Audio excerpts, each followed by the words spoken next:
Yeah.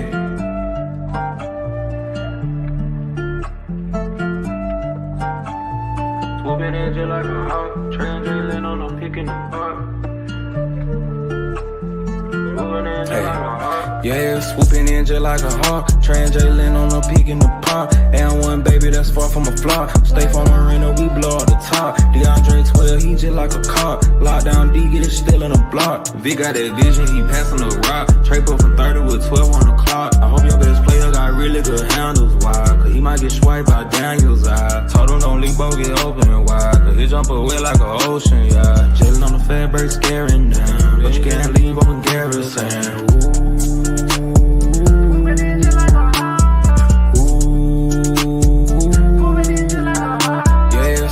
Just like a hawk, transiting on a peak in the pond. And one baby that's far from a flop. Stay from Marina, we blow out the top. DeAndre 12, he just like a cop. Lockdown D, get it still in the block. Swooping in just like a hawk, transiting on a peak in the pond. Swooping in just like a hawk, transiting on a peak in the pond.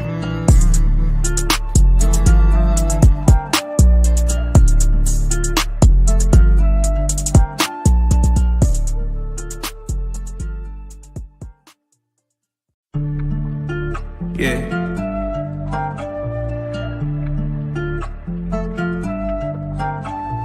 Swooping in just like a hawk, transiting on a pick in the park.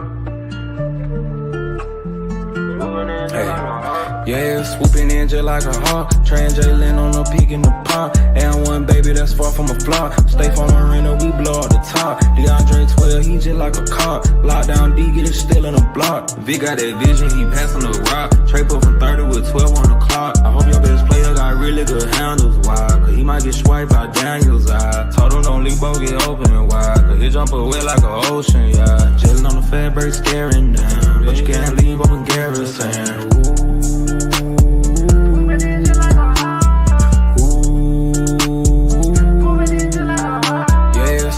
Just like a hawk, transiting on a peak in the pond. And one baby that's far from a flop. Stay from Marina, we blow out the top. DeAndre 12, he just like a cop. Lockdown D, get it still in the block.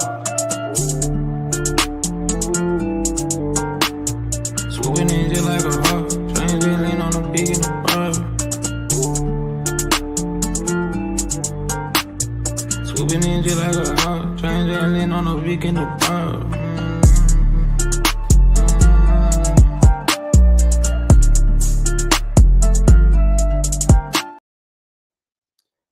Hey, man. Remember, you would play this intro after we just won a game and we'd be all turned up. These songs ain't hitting the same, bruh. We've lost 7 games in a row. 7 games, family.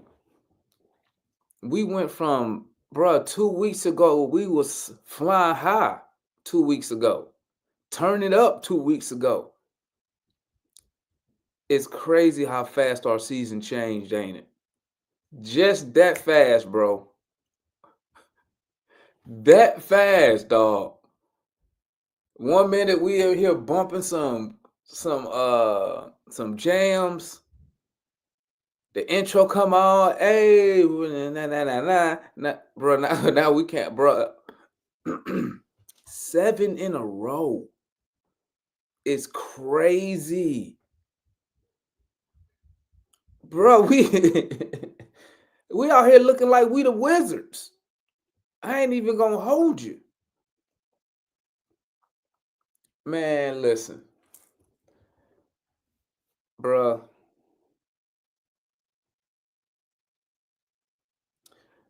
Let me tell you something. We need to be sellers at the deadline. We have to sell. Like, we have no assets, bro. Not no real assets. Not to get better.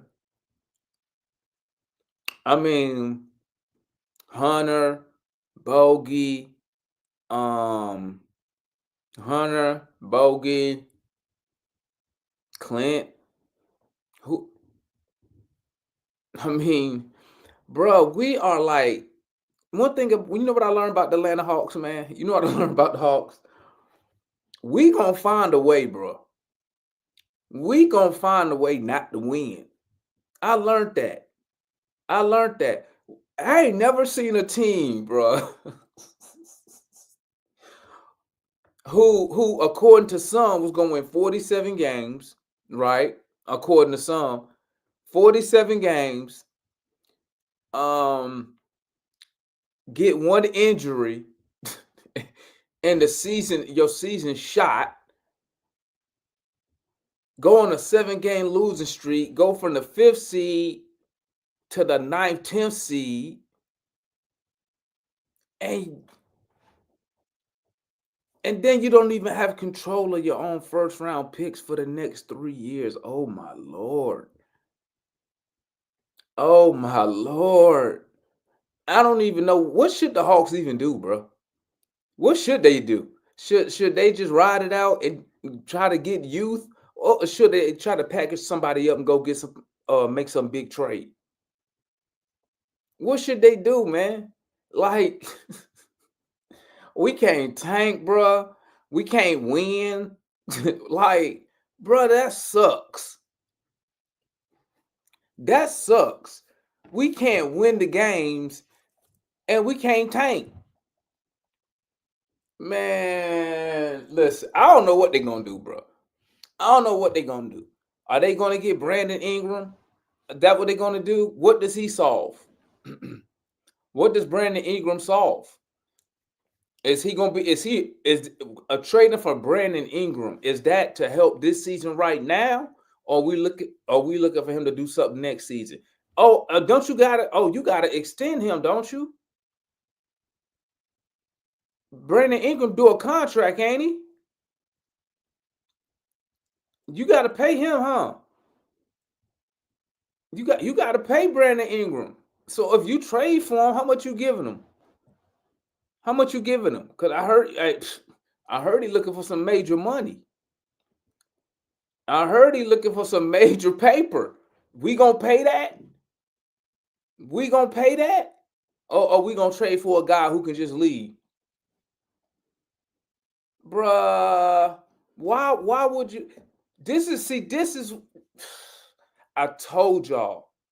I told y'all that DeJounte Murray trade has to be it's gotta be a top two worst trade in Atlanta Hawk history, dog. I ain't never seen the Atlanta Hawks make a trade so negative that it affects us for like the next 3 years. This trade is so, oh my god. Every time I think about it, I get sick. We can't even tank for the next 3 years. Lord have mercy, bro. We can't win the games, bruh. What do y'all think the Hawks should do? If you think the Hawks, why would you want Brandon Ingram if you got Jalen Johnson? Don't they play the same position, or is what's his name? Is Bi a small forward?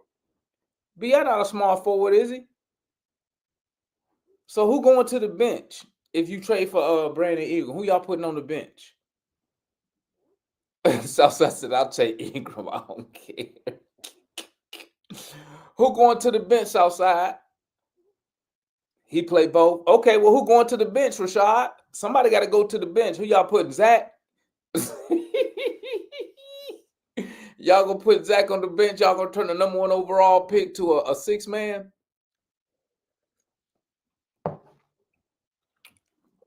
Craig said he putting Dyson Daniels on the bench. Oh man. So y'all really would go for Bi, huh? And y'all know y'all gotta pay that man. Y'all know he do a contract. I know you're not gonna make no trade. I know the Hawks ain't finna get nobody on no rental. Y'all gotta pay Brandon Ingram, or you're gonna lose him for nothing. What y'all gonna pay him? What? Let me tell you, if you gonna pay,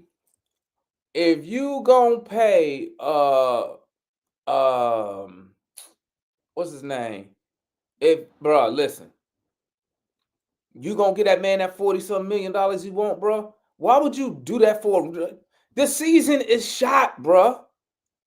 Why would I do that for a rental with the season just about over with? It's just about a done deal for us. You gonna really try to salvage this season? Are you for real? Personally, I don't even think the Hawks gonna do nothing. To be honest with you, I don't think they're gonna do nothing for real. For real, I know some people living in that fan. Listen, let me say this. I hope the Hawks prove me wrong. I hope the Atlanta Hawks prove me wrong, but I don't think they're gonna do nothing.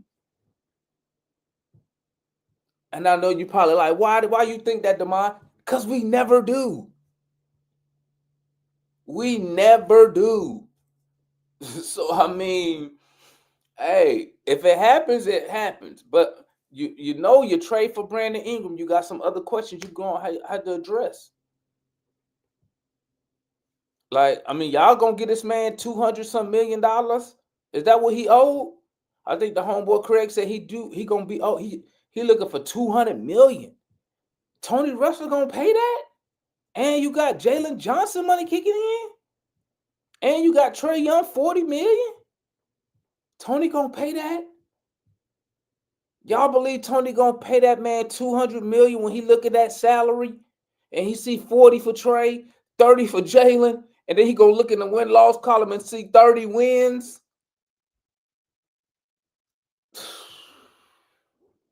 Man, man, y'all believe that? I hope they prove me wrong. I hope they prove me wrong, bro. But they never fail. They never. We always in all these trade talks and trade rumors, and we don't do nothing. You probably go move Bogey for a draft pick and a young dude. You might get some for Clint. It ain't gonna be nothing that's gonna make you say, "Hey, we got to do a video because."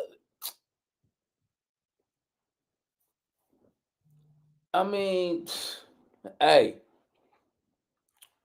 I'm just saying though. I'm just saying though. You gonna give up all them assets to get Brandon Ingram for a rental to do what? To do what exactly? To do what exactly? Well, what is it gonna do? Get you to what? 6 seed? Man, come on, bro. Let me drop this link, man. I ain't finna be up here long tonight, man. Season not dead. We still not. It's dead, bruh. Jordan, the season over with, man. We ain't finna do nothing. I hope they prove me wrong, but they never do. You might get a draft pick back or something. I don't think they're gonna do nothing. Okay. It sounds simple. It sounds simple. It sounds simple. We'll see. I hope they, like I said, I hope they Atlanta Hawks, please prove me wrong and make something happen. Okay. Please prove me wrong and make something happen. But I'm gonna tell you, when I look at our track record, guess what we do? Nothing. Nothing. And to be honest, I don't even know what we should be doing. we screwed. We are royally screwed right now, bro. We can't win games, and you don't own your pick this year, or next year, or the year after that. I mean, bruh, what the listen. I know one thing that Tony Russell gonna do. He gonna make sure he can sell them tickets. So Trae gonna be here. Trae gonna be, because he gonna make sure he can sell them tickets. But I'm gonna tell you, man. I'm gonna tell you something. My prediction was they will make a major move this offseason so we can try to win some games. I'm gonna still stick to that because I said I'm gonna give them to this offseason and see what they do. But I believe they're gonna make something snap. But right now, is it worth doing it right now? I don't know. I don't know. Like I said, we lost seven. We just lost our seventh game in a row. When was the last time that happened? Is front office desperate? Bruh, 2 months ago we was in here turning up on the NBA Cup. Turned up. Where's that energy at?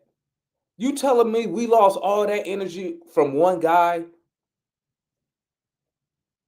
We lost all that energy from one guy, Jalen Johnson. So we can't win nothing without Jalen Johnson. Is that what y'all telling me? Is that what I'm being told? Without Jalen, we can't win? Hmm. Hmm. I don't know. So if Jalen is done for the year, what are we doing? Why would you go get Brandon Ingram to do what? So wait. So if they go get Brandon Ingram, right? What are we doing? Are we trying to compete for what? A championship? What's the end goal of getting Brandon Ingram? That's what I'm trying to see. What's the end goal? You get Brandon Ingram. So then we gonna be, what are we gonna be in here saying? Hey, we going for the championship, or what? What we going for? Demond, I know some of y'all gonna be like this. Demond, if we just make it like the seventh seed and go out the first round, I think that's a good return. I know y'all gonna be saying, I know it. So you gonna give up all? You gonna give up whatever? Hey, whatever, man. Listen, listen. I hope they prove me wrong, bro. I hope I had to come back up here and say, Atlanta Hawks, I dogged y'all, but y'all proved me wrong and really did something.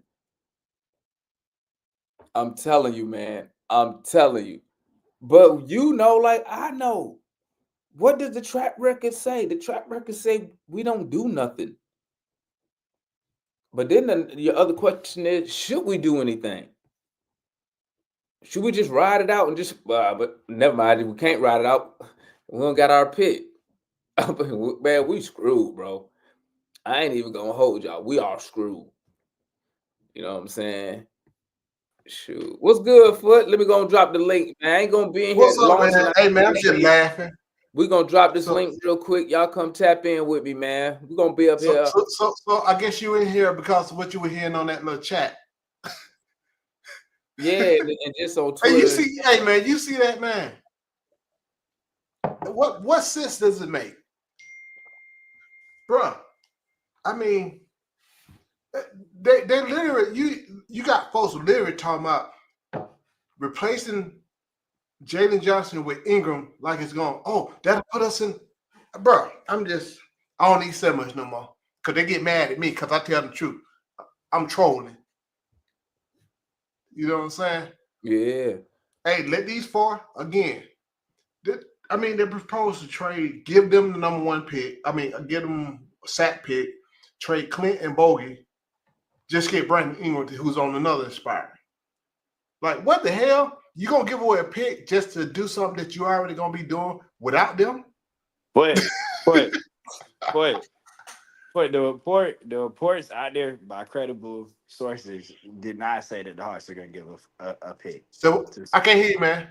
I said the reporters out there like Jeff Fisher that said that the Hawks have been talking about a Brandon Ingram trade. It did not include a draft pick. Basically, I'm gonna ask y'all a real question because y'all acting really dense about this. If you had to pay one guy for the rest of the season with your goal to make the playoffs, because again, that is the Hawks' goal. They're not trying to give a lottery pick to the Spurs. Would you rather pay Clint Capella for half the year, or would you rather pay Brandon Ingram for half the season? And if you look at Bogey, he is the only veteran who is signed past next season, which is why he's on the trading block, because Capella's money is coming off the books, Larry Nance's money is coming off the books, and he's the only guy here for 2 more seasons. So logically, it would make sense if you could add his salary and Capella's salary together to get a half season of Brandon Ingram to push for a playoff picture, it makes sense. You could let Brandon Ingram walk, and now all of your veterans that you were trying to get rid of are gone. And you do not owe money to Bogey next year and the season after that. That's the logic. It's not hard to understand. Why wouldn't you want to go and get a Brandon Ingram? Wait, how long? Let me ask you a question. So, what are you giving them to get Brandon Ingram? I just told you, you would give them the rest of Clint Capella's money to make it work because he's an expiring contract, and you would give them Bogey because they are in need. They are building. I don't have a problem with that. Some other stuff was proposed. Right, but that's what I'm saying. Nobody has talked about putting an asset beyond that. It's literally. I don't know. Other people been talking about it. No, the actual reporters like Jeff Fisher have stated. Let me ask you a question. Have engaged in that. You know what? Those contracts are what I know, but let me ask you. Hey, Jamon, let me ask him one more question though. Now, you think Brandon Ingram gonna put us in better contentious to really do something in the playoffs, or you just want to get to the playoffs? Y'all are thinking about this the wrong way. No, I'm asking you a question. It's not about trying to contend in the playoffs. It's just about they are trying to make sure that they do not give the Spurs a lottery pick. That is the goal. That is why I said all year, the Hawks are still trying to be competitive and win games with the young players. They are not trying to full scale blow it up and give the Spurs good picks. They are still trying to be outside of the lottery. That is still the goal. So why are you experimenting with lineups right now? Why are you experimenting with lineups right now? What do you mean? We're experimenting with lineups because you have to work. They're trying to work with what's on the roster. That's what they're doing. They're saying the Hawks are clearly saying it's very obvious. The Hawks are clearly saying Jalen Johnson is done for the year. They went out. They started Moge because they said our goals are either going to be we're going to play these young dudes like Moge and give him some developmental minutes, or we're looking to see if his size can make it work without us. If we move Capella and Bogey, they have to decide, do they need another 7-foot body on the roster? Are they going to backfill Capella with another center? That's the question. That's why they're playing Moji. Because you can play on Yeka Kongwu if you have bigger bodies around him. So how come they didn't if they so worried about giving the Spurs a pick, why not address all this stuff last offseason, put us in championship contention? Why would they? But you have to have what could they have done to get in championship contention, DeMond? Get some better players. Like who? What were you who you gonna trade? What did you have? Who you gonna trade? If you go back to last offseason, what did the Hawks realistically have that could have gotten the quote unquote better players? All of a sudden they got moved. They can make all these moves right now. Man, listen. But no, wait. This is my argument. No, hold up. Let me tell you something. This is my argument. I don't care if they get BI. I really don't. My argument is this: they not gonna do it. They might not. But that's my argument. They never do nothing. I think that realistically Bogey is getting traded. I think that's like this is what I think gonna happen. I think Bogey gonna get traded with. I think we're gonna be in a 3-team deal with the Spurs and the Kings. Bogey gonna get shipped somewhere between there, and I think we're gonna try to get our 26 pick swap back. Damon, I have a counter. I think the trade requests are real. Clint Capella got back spasm for a week straight. He ain't even with the team no more. I think stop getting played. Yeah, the speculation is real. I think there's a deal on the table. We just all speculating like fans do. You know what I mean? There's a lot of chatter ongoing right now. But just like Jay said, there's no draft picks being attached to this. And number two, the goal is we cannot give the Spurs 2 to 3 chances to get Cooper Flag. We cannot do that. We absolutely cannot do that. That ship don't sail, bro. No, that's what you're not understanding. Look at this. Out of the playoff race. Look at what your front office. Even with it, wait, here on DeMond. Look at what your front office did, Jay. Wait. Let me tell you something, DeMond, because y'all talking about we not gonna make the playoffs. Even with this 7-game losing streak, the Hawks are 2 games below. They're 2 games out of 6. Yep, 2 2 games. So they had to Our lose front 7 office is games. They had to awful. lose 7 games to be 2 games out of 6. Our front office Hey, is did we make the awful. play-in? Did we do play-in last year? We was in Well, play-in, we right? were the 10th. We were the last playing seat last year. Man, we Did the we only make it? I can't organization who remember. got to do stupid stuff like this. I can't believe this. Bro, this We isn't go over even here done. making trades. What's dumb? What And we would be gotta dumb make is the if they trade so didn't we do don't anything. give up a pick. Man, this front office, that whole front office need to be replaced. Demond, I agree. I'm gonna tell you, man, you're not making a lot of sense to me. I think you're trying to do this on purpose, but the Hawks need to decide what do they actually want. They are going to trade Bogey. I don't know about Clint. They know what they want to do already. I don't know about Clint. I don't know if they're gonna. I don't know what they're gonna do with Clint. I think they could trade him. Jay Clint is They need to traded. He had decide, in with the do they team, want brother. a young player back from Bogey? Do they want a draft pick? Do they want to take that long-term money with Bogey? But I'm telling you, I think it's about a 70% chance Bogey is gone. Bogey not with the team. Clint not with the team, man. They getting traded. They can't let them play and get injured because it's gonna fuck up the deal if they do that. So my thing again is, if you were going to pay half a season's worth of salary, you're going to pay $45 million. So when we make this trade, the goal is just to make the playoff, right? You don't want the Spurs get Cooper Flag? Do you want the Spurs get Cooper Flag?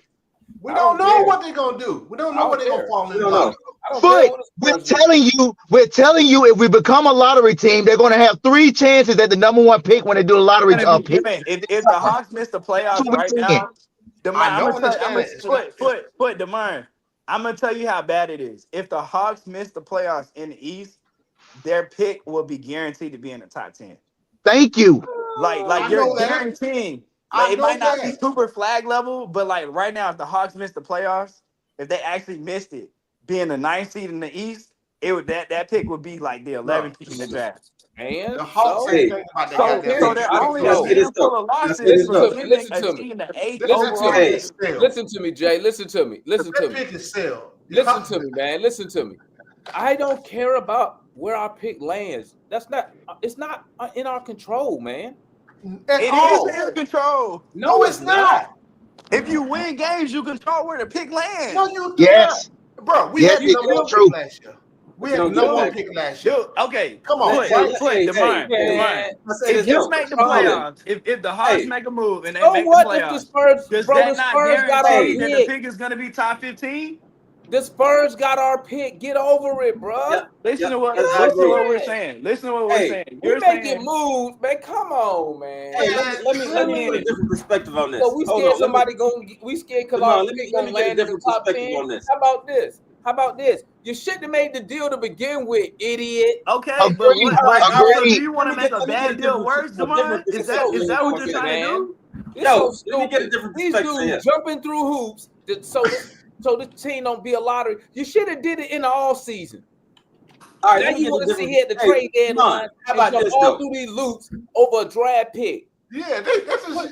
Hold on. Put the same type of energy into winning a championship. This is ridiculous. Hey, hold on. Let me put a different perspective on this. Hold on. Let me get in for a second. What if we making this trade to take a real look at Brandon Ingram? That's a good look. Hold on. This is an opportunity to get a sneaking peek at a 22, 6, and 5 player playing next to Trae Young. Yep. It works out. I literally don't understand. Wait. Let me finish. If it works out, you can re-sign him. And the reason you would do that is because JJ is going to take about a year to get back right. JJ is going to take about a year to get back right from labor and surgery. It's going to take him about a year to get back right. We can't afford to waste 2 years playing hard and getting better. We got the opportunity to get a 22, 6, and 5 player that can come in and replace JJ until JJ gets right. And then when JJ gets right, we can make another move. I'm gonna ask you again, man, like I did in chat. Who place is he taking? Who JJ. He just said it. Brandon Ingram's not a power forward. Listen. JJ is not going to be right. I heard you. You said it in the chat. Let me ask you the question. Brandon Ingram's not a power forward. That's number one. He played Is Jalen one? Hold on, let me. Jalen one?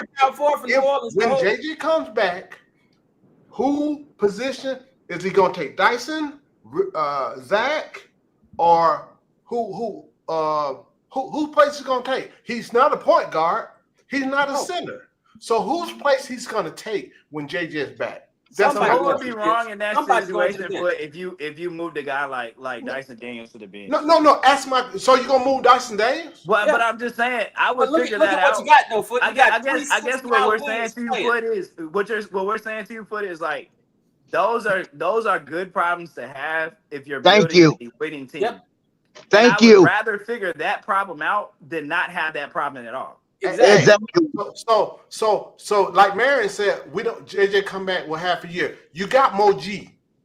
Why the hell we got? Can he not be a backup? I'm confused on the question. Hey, you got the guy for 2 years. Would you not want to develop? We ain't winning that in 2-3 years. Develop the Mo G. Foot. What you're doing, you're making a lot of assumptions.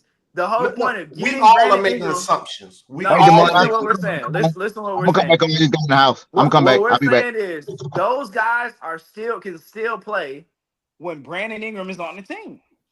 Hey, if that is the actual play, there's nothing wrong with playing Mosey. I feel what y'all saying. It just don't make sense to me. I guess that's what I'm not understanding. We can agree. We can agree to disagree. And I understand what y'all saying.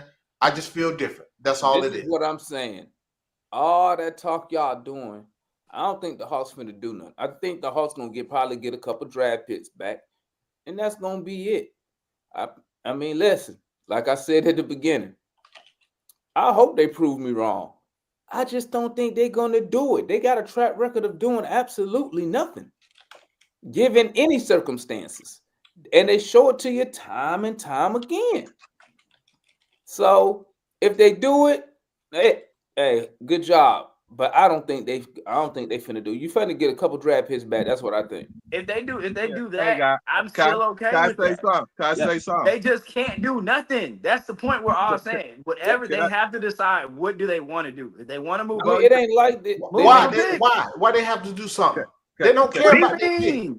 They don't control the pick. Guys. Can I say they definitely control the pick. Check this out, guys. Landry is the dumbest manager in the NBA.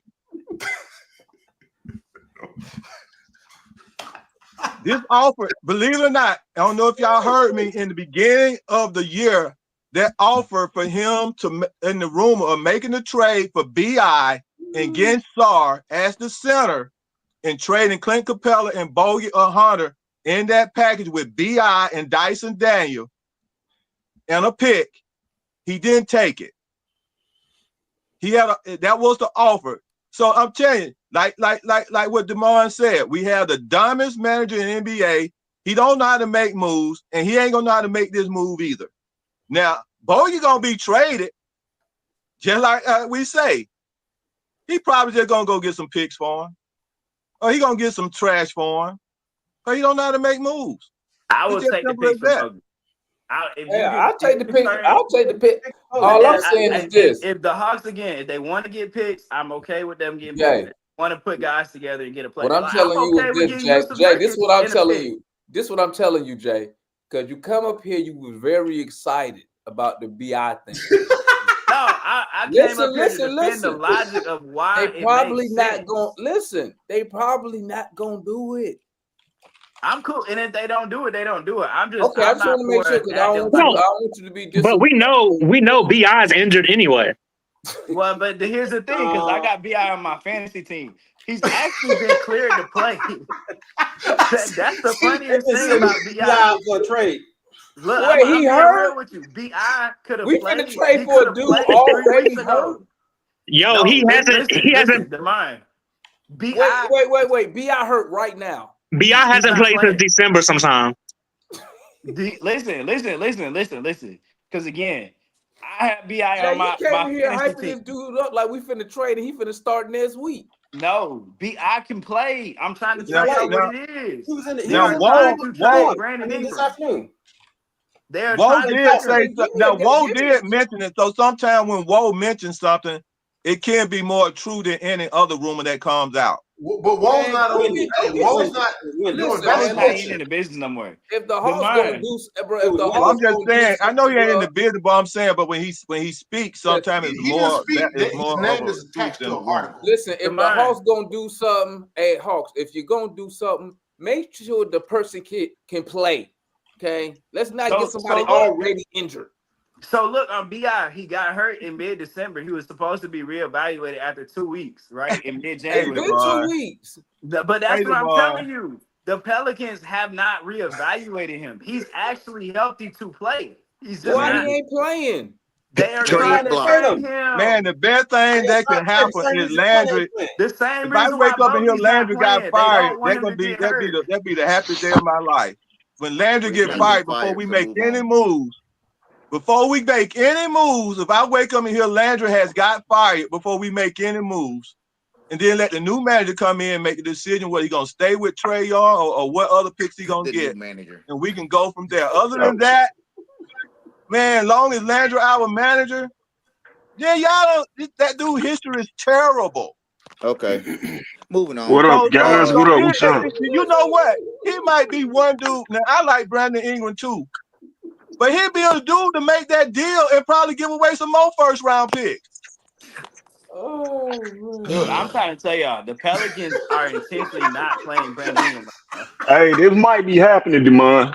I heard he was hurt. You know how we do. We like hurt players, so you know. Why we gonna get a dude already injured, man? That's how the hoes do. Dre, JJ, look at our history. Hurt. I'm trying to tell y'all, BI's not really hurt. They're just now neither were they when we drafted them, neither. So we gonna see. I got a question for y'all, man. Did Moji play in the playoff last year or in the? I'm trying to figure out, did he play? Is he a two-way player? What playoff last year, dog? What you talking about? I'm talking about when we went in the play-in, cause I'm talking about the play-in, cause we know we couldn't take Vic in. But Moji go into that play-in playoff game? No. He played his last game. He's a two-way player, right? The last we had Trent Forrest, and we couldn't let nobody else on because of Trent Forrest. That's exactly what I'm talking about with Landry. See, this is what I'm talking about with Landry. What? See, say for instance, let me just give y'all a scenario. Say for instance, I said that the G Leaguers are better than the players that got contracts. So say for instance, Bogey, say for instance, Moji, Barlow be playing, and Wallace be playing. And they play well enough to get us in the playoffs, right? In the playoffs. Guess what? Hey, you know, Guess what, guys? Those guys cannot go into the playoff with it. He had to turn around and have to start Roddy. Kool-Aid, what are you talking about? I'm talking about the players that have the contract and the ones that gonna go into the playoffs. Brother, the two-way players cannot go in the playoffs, even though they won the game to get us into Kool-Aid the saying we playoffs. gonna win. Bro, you he said we gonna win. Moji be playing. Now you see why that they shit can't would be play funny Moji, if we slip up and get in there. Now you see why they can't play Moji. They can't play Barlow. That's why you see Roddy. Your stupid Landry went and signed a dang Roddy on a contract. We'll have to take Roddy into the playoffs. Roddy was a signing trade. We would have to literally take Roddy into the playoffs. We would have to leave Moji on the bench. Kool-Aid, we gotta get back on how we topic, got right. man. Mike, players like Kool-Aid, we gonna get back on topic, man. Players like Roddy and Zilla are probably gonna be used for trade killer anyway. I had to say that, Carl. I'm just pointing you out how bad Landry is. So whatever happens right here to the trade and stuff. Two weeks ago, Kool-Aid, you was turning up. Okay. Go ahead, guy. Go ahead. Brother, we what's his name? Dyson Daniels was actually a very good trade. Larry Nance is a very good trade. Why? Because you can use him in a trade package. All right. You can get off that expiring salary contract as well. That way, in the offseason, the Hawks have a bunch of money to go and get said star that's available out there. All right. Look, I'm like Demond too, man. All right. Demond said we're always in talks. but we're never the one pulling the trigger. So I'm definitely along the same lines as Damon is saying. Mary makes a lot of good sense too, because if you can see it here, and this is an audition for Brandon Ingram, you can probably re-sign him in the offseason to help leverage if JJ's not coming back. It's a good problem, like Jay said, to have all these good players like Boston Celtics do. Do you think Boston Celtics will be sitting there saying, "Oh man, we got Derek White and Drew Holiday. What can we ever do with them again playing time?" No, said no good team ever. No team All right. ever. So those are good things to have, man. And a good coach will figure out how to play all those wings. The wings rule the NBA anyway, man. The goal for the Hawks right now should be to number one, get into the playoffs. Number two, you got to pick up the pace that JJ left off of his 19 and 10. All right. And Brandon Ingram, when healthy, can replace him because he's a better scorer. And he also played power forward for the New Orleans Pelicans at 6'9", 225 as well. He made he was all NBA as a power forward. That's all I'm gonna say, Juan. All NBA as a power forward. If they make the trade for Brandon Ingram, Juan, I don't want to hear you complain about how many games he missing. I don't want to hear it.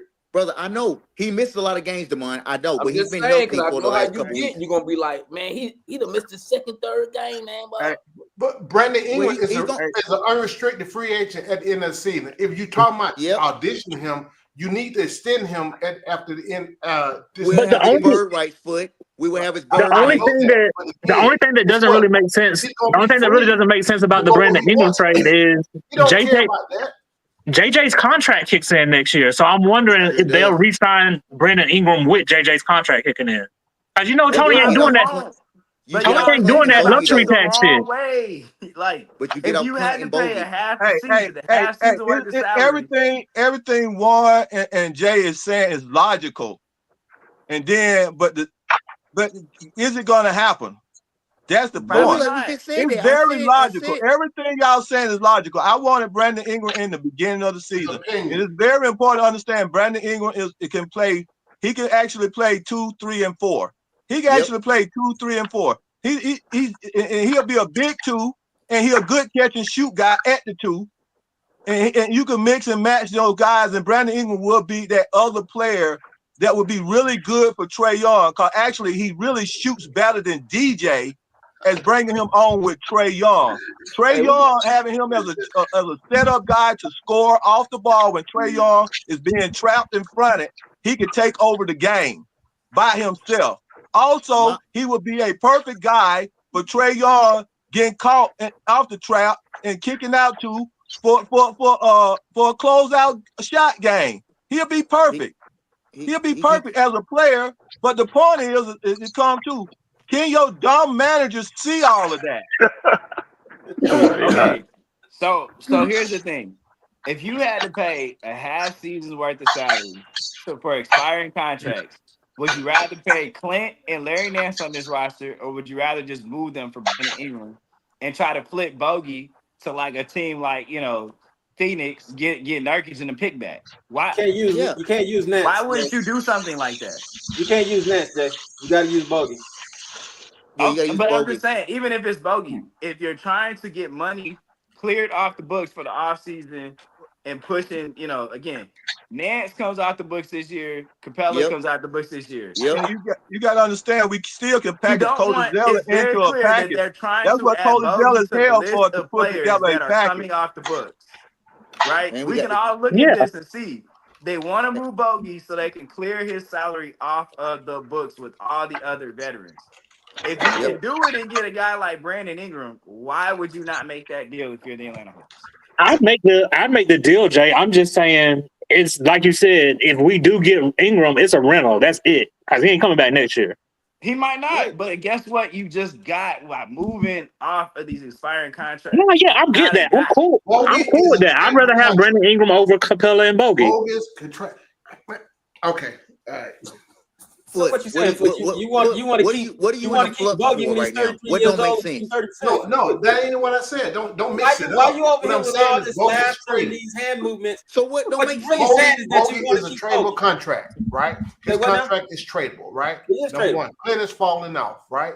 So we're gonna get Ingram, and then y'all. Some people saying, oh, he might want to say we rented. He's not staying here if we don't. again, he's an unrestricted free agent. He's gonna go where he want to go. He got a lot of power, right? So again, guess what's what? the purpose? But we got to bird place though, Foot. We can pay him the most money. We can pay him the most money. No. What I'm asking, I don't care about you know what Brandon Ingram would do. I'm asking one. If the purpose is to get off Bogey with this deal, Clint, he gonna be going either way. But if that's the purpose to get rid of Bogey, what's the benefit for us just to get rid of Bogey? You clear up space. Foot, stay with me. Let me say this right quick. You know what get Brandon Ingram? Hold on. Go ahead, Juan. Foot, Bogey right now is being linked to the Suns for Yusuf Nurkic. All right, that's the first deal right now. All right. The second deal is with Clint Capella, and with Clint Capella, obviously we have to make the money match. So you can put in Cody Zeller, and that's when your $25 million trade exception comes in as well. The goal is, Foot, if Yusuf Nurkic comes here, he's an expiring contract. You also have Larry Nance that you can dangle in there as well because he's an expired contract. If you can come off with almost $50 million worth of a pay from 3 guys, you make the move, Foot. You make the move, and then Yusuf Nurkic is coming off the books as well. You make those moves. Hold on for a second. I get that. We weren't talking about that. If you're throwing some other stuff in, we're gonna come off the money anyway. We got accept like Bogey for sure until the trade would have to be Ingram. It would have to be Capella and Nance. But we got 4 people coming off, but they ain't gonna be the bogus contract. Because B.I. only made 36. Well, I get what you're saying. If you throw other pieces in, we're just talking about the B.I. thing as a whole. But I get what you're saying. He have to be gone for a year. But I see B.I. B.I. can fill a hole. Now look, he is injury prone. I know this. Just like Damon said, I am very capable. But if I have the chance, then we always say if you have the chance to get a star, you get a star. All right. The brother averages 22, 6, and 5. If you sit here saying we can't use 22, 6, and 5 with Trae Young passing him the ball on open looks, I don't know what to tell you. I don't know what else more to say. Hey, I'm drinking the Kool-Aid. If those moves happen, I'm drinking Kool-Aid again. We only 2 to 3 games out of the 5th spot. I'm telling you right now, everybody is playing 500 basketball. If we was to make a move and if we go on a 3-game winning streak, and any one of them slip 1 or 2 game losing streak, we could end up in the 5th spot, just like that. We would have won 3 or 4 out of the 7 that we lost. We would be in the 5th or 4th spot right now. If we get B.I. in here, right? Just B.I. I ain't talking about Nurkic right now. If we get B.I. in here, what y'all think we doing? Our odds improve better than with JJ or what? Because what's the consensus? Because I keep hearing different things. We'll get those guaranteed 22 points that John talking about. I ain't talking about the points. I'm talking about what the team gonna do. I think it's at least playoffs. I think at least playoffs. But they can at least make the playoffs. You also get a secondary facilitator out there with Trae Young, so he's not holding the ball all the freaking time as well, man. And I'm not talking about. I said, what do you think what we're gonna do? I ain't asked about all the other stuff. We just told you we're gonna make the playoffs. Okay, so we're gonna be. Is that much better than with JJ, or lesser with JJ, or about the same? Right now, Ingram is a better player than JJ because Ingram's a better player. Yeah, okay, Ingram is a better player. He knows how to find his offense. Ingram is a better player, definitely. He can finish off quarters. He can finish off games. Right. Yep. Are we? That means you feel like we're going to go farther with Ingram instead of JJ at this point? That's what I'm asking. Yeah. That's the whole thing is you get an opportunity to see. No. I'm not talking about that. I'm just asking y'all going to. I said, do you think we're going to go farther if we have Ingram than JJ? That's all I'm asking. For me, Foot, I think it's about the same. Okay, that's all. I'm just trying to figure out what you mean. I say farther. Okay, that's fair. Reason why? Because let me tell you, when they change the defense on Trae Young and they start fronting him and holding him and keeping him from getting the ball when he give up the ball, guess who taking over the game with Brandon Ingram in there? Because Brandon Ingram don't need Trae Young to pass up the ball to get his 20. Listen to what I'm saying. Brandon Ingram do not need Trae Young to pass him the ball to get his 22 points. Sure don't. He can score. He never played with a real point guard either. JJ need Trae Young to get his 22 points. It might be some factual, but again, hey, I don't know. Hey, real quick. Y'all let me know when the Hawks do it. Let me know when they do it. Yeah, real quick, Juan. Hey, real quick, Juan. If the Hawks do get do that bogey for Nurkic trade, Nurkic has another year. He has 2 years left on his contract, not one. I saw that, Darren. My Yeah, bad, he does. But the Suns would have to give the Hawks a draft pick to make that trade. They sure would. Yep. Yeah. So you would do that. You would do that to pencil in a center for a stopgap center, because basically that would be them saying that Onyeka probably, even if they move him to the bench, like you can't survive with it. And see, guys, what'll be somebody good. who can set a pick. And see, guys, what'll be good on this move that you will have guys that will have a contract that you can take into the playoff with you than having these G leaguers that cannot go into the playoffs. That's better than the players that you got now.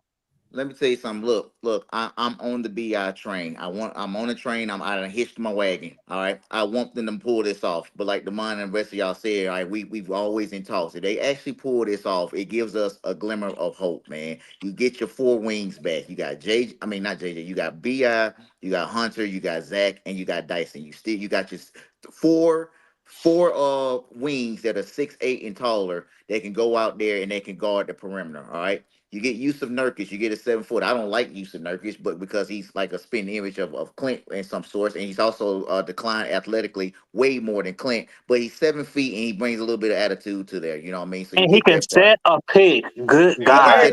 He can set a pick. We need go and waive Roddy. Go and waive Roddy and give the contract to Mo G. Roddy expiring. So I got one question for y'all. Keep saying it, but y'all ain't answered this question yet. If we, let's say you want to, no, you talking about when JJ come back with BI. If let's say BI's here after we get him first of all, and he's still here after next year. Who's coming off the bench out of those? That's easy. That's coming off the bench. Here's my opinion. They're not gonna mess up Zach's development. I don't think. Just my opinion. I don't think they're gonna mess with that. But if you look at it, he's playing coming off the bench. Go ahead. No, I feel you. I'm just saying he's only playing 25 minutes a year this year anyway. This year. Foot, is it a bad problem to have Hunter and Richardson as your 6 and 7 man come off the bench in the second year? Or having Dyson Daniels come out the bench.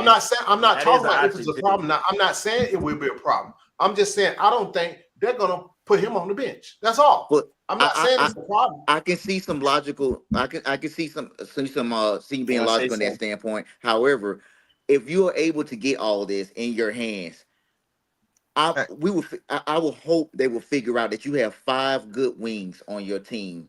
Like that's problematic. That is problematic for the rest of the league, because you have to have 5 dudes that are 6'9" or taller, or 6'8" or taller. That's in your, that you have to account for every night.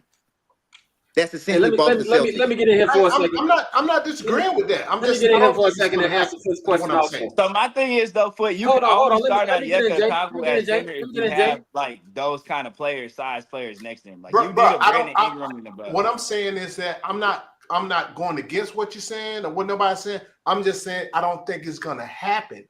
That's all. Okay, well, let me paint this picture for you for a second. Hold on, Jay. Hey, hold on. Let me paint this picture for you.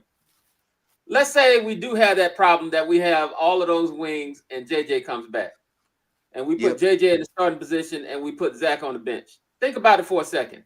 Right now, Zach is our 4th option sitting in the corner. If you put him on the second, if you put him as a reserve with DeAndre Hunter, he gets to be a first option. He gets to handle the ball. He gets to become a better facilitator. He gets to become a better player because he's the one out there that's running stuff, and he's the one out there that's getting the experience of being a first or a second option. Hold on, man. I'm not disagreeing with your take. I was just painting the picture for you. I know you don't need to paint it for me. I understand what you're saying. I'm not disagreeing with that. I agree. I agree with what you and one said. All I'm saying is that I just don't think it's gonna happen. That's all I'm saying. I'm not. Yeah, I'm not saying it don't make sense. I'm not saying we were hypothetically. I'm just saying it's not gonna happen. Well, hypothetically, we are speaking hypothetically in a way, I but want to so be clear everything here. we're speaking about is hypothetically. I'm not disagreeing with the hypothetical thoughts or talk. I'm not saying it's wrong. I don't say that don't make sense. I'm just saying I don't think they're gonna put Zach on the bench. That's all I'm saying. That's fine. But the reason why I know Quinn is not gonna. I know Quinn will take an all-star vet and play over Zach. Well, but again, the reason why I got on here foot is because you and DeMond were behaving as if it didn't make sense to at least take a flyer on Ingram. When Ingram came into the season, they were trying to move him for a draft pick, and his value is at an all-time low. They can't move him for anything. It's let me say something to the whole group. What we're talking about tonight is all speculation anyway. You see what I'm saying? You asked us to speculate. It's just speculation and hope. Let Mike get his word in. Mike look like he want to say something. Well, I ain't saying that. So I'm not saying I'm just saying what I think don't make no sense and whatnot. Mike, you was gonna say something. Yeah, what you gonna say, cut Mike? you off by mistake. You was gonna say something. I mean, yeah. I keep it short and quick because I keep you. Who's saying something? Mike. We can hear you, Mike. Oh, there you go, Mike. Say something. Huh? Oh, you better yeah, Mike. Yeah. We can hear you. I mean, like I said, I'll keep it quick or whatever. But in my personal opinion or whatever, I think the franchise need to just reset and stop prolonging the crap. It just is what it is. Call it a day. You screwed up the Trae Young era. Move on, man. Move on. Bro, we taking a moment of silence or what? I'm making any moves right now, whatever, is just to bring in anybody who's basically 21, 22 years old and under, point blank, period. That's just my opinion. I know fans don't want to do it. And hearing everybody right now and how everybody is automatically right now getting like this, I don't know, somewhat happy talk to just make the playoffs or whatever. Like, we're going to be in a perpetual state of being mid, look like you can make the playoffs, and then y'all hope for something. Going into the year, none of y'all can guarantee being a actual, like, competing team. Y'all can't. None of y'all do it. It's just a bunch of better. Like, I've heard it all before, and it's like I see it. Like, oh, Tony got these niggas again. Y'all gonna buy into this fake bull crap, bro? Like, I'm sorry, Brandon Ingram not that guy. It point blank period. He just not. I don't care what you saying that. Oh, he need this, he need that, or whatever. Like, bro, like, I'm cool on that. I personally think that this organization need to actually focus on how you're going to get actual good players. I mean, shoot, you've been blessed, like I said, to actually have a few young guys right now who is literally like high potential and basically your best players on the team. Okay, you bring in some more. And you move forward. Like, I'm sorry, but your ownership, everybody else, they effed it up. And everything you're doing right now is just trying to circle around wagons to not make, I don't know, try to salvage somewhat of a mistake that you already made and it already damaged you. Like, it is what it is. That's everything that everybody is about or whatever. And then the thing as well, too, though, like, bro, like, stop trying to, I don't know, save crap just for Trae or something like that. Like, I mean, me personally, again, I feel like you need to, because my thing is, I hear what y'all saying, but from my standpoint and the way I see things, I don't see a franchise who actually has a clear-cut plan and path or course of action they want to take. Because, again, all the crap that y'all want to happen right now and happy about, you literally do not keep the number one draft pick, bro. If that's the goal. If your goal is to basically make sure that you got players to go and compete with Trae Young, you don't make this draft pick. Your young guy basically is simply marrying. Y'all already talk. Like, we see your hand, bro. I'm just saying, I want to rebut what you're saying. I'm just saying, you can wait. It's just like, you know, I see it's like you're just ready to interject. Like, okay, I mean, like I said, I ain't gonna interject nothing y'all got to say because I know y'all fixed on the way y'all thinking. And this is my thought process. I've seen the Hawks remain in mediocrity like just remain in state of like being around 500, being around making the first round, hope that you can get out the first round. Y'all, like seriously, can we at least get ourselves and develop a team and go into a season knowing with what we have for sure we're going to be a top 4 seed or something like that? Not saying like, well, I think we can make the first round and then I think that we can probably get out of that and compete this and that. Like no. The Boston Celtics or whatever, like y'all can say that, like people bring up certain stuff and say this that they young guys that they actually have. It wasn't no throwing them to the bench or something like that. Them guys were actually playing. Well, Jaylen Brown came out the bench. Jaylen Brown was playing. OKC is not bringing in vets to play in front of Chet Holmgren. The only thing that's stopping him from playing is the fact that he is hurt. SGA is there. J-Dub, every other young person that you can name on that team, and they're truly set to go like beyond and keep going with what they have as young core and talent because of what they're building and what they have built. And the major move they made was got another young talent that they all can be on the same wavelength and level, and you set yourself up for like a decade. Like Hawks got to stop trying to do this rent a possibility for a year and a half at the most type crap, bro. Like, stop doing that. Like, I'm telling you, like, okay, so what? You might still savage this year. And that's the thing about it, too, is like, stop trying to win this year. Like, I never cared about trying to win this year coming into the season anyway. Like, this year, in my opinion, I feel like the Hawks just, like, I mean, it is what it is, but I just feel like it's the same thing, man. The owner want to stay somewhat viable enough for y'all to believe that it's something real, and it ain't. And again, I bring up the Rockets, for example. They not sitting there trying to bring in guys or this or that or whatever to take more minutes away from their actual young guys who are the real core in the future. And they actually competing still. And they actually doing something. You don't. I'm just like, I don't know. I mean, if you could move, me personally, I know people don't want to move Trey. But again, though, bro, like, I mean, I don't know. If Trey just upset, it's bad luck that JJ got hurt. Like, it is what it is. But I'm not finna just, like, I don't know. Me personally, I'm just not finna, like, I don't know, break my plan to, I don't know, like, just because, okay, one player, unfortunately, he got hurt. My plan, but again, though, I don't think they had a plan. I think the Hawks are just, like, on some do something, and then they react and see or whatever. And the thing is right now, like, to be honest with you, if JJ wasn't hurt, like y'all can't even say up here for sure that if JJ was healthy, this team would be out here trying to still add a Brandon Ingram. So if JJ wasn't, hold on, it would be the basic trying to dump the salary, bring some decent little pieces in here. I mean, Nurkic is fine, but that's still under the umbrella of a decent little piece to keep you around where you basically always be, bro, which is ultimately mediocre. Like ultimately mediocre and not really going anywhere. Probably just, maybe look competitive in the second round, but you're going back home again. And like, let's just keep doing that dancing pony all the time. But hey, I guess that is a victory because heck, technically speaking, we can't even do that in the Trae Young era. I mean, yeah, we got one playoff run that went where it did, but other than that, we ain't been out the first round one time since. One time since. So I don't know. Brandon Ingram isn't the answer in my opinion, outside of just keeping you being the franchise that the Hawks basically always been, a first round team, and hope you get to the second. You done? All right. Y'all got let me speak. Because I believe other than Kool-Aid, maybe Foot, I've been a Hawks fan the longest in this panel. The true revolving mediocre is rebuilding and starting again. That's what we've always done.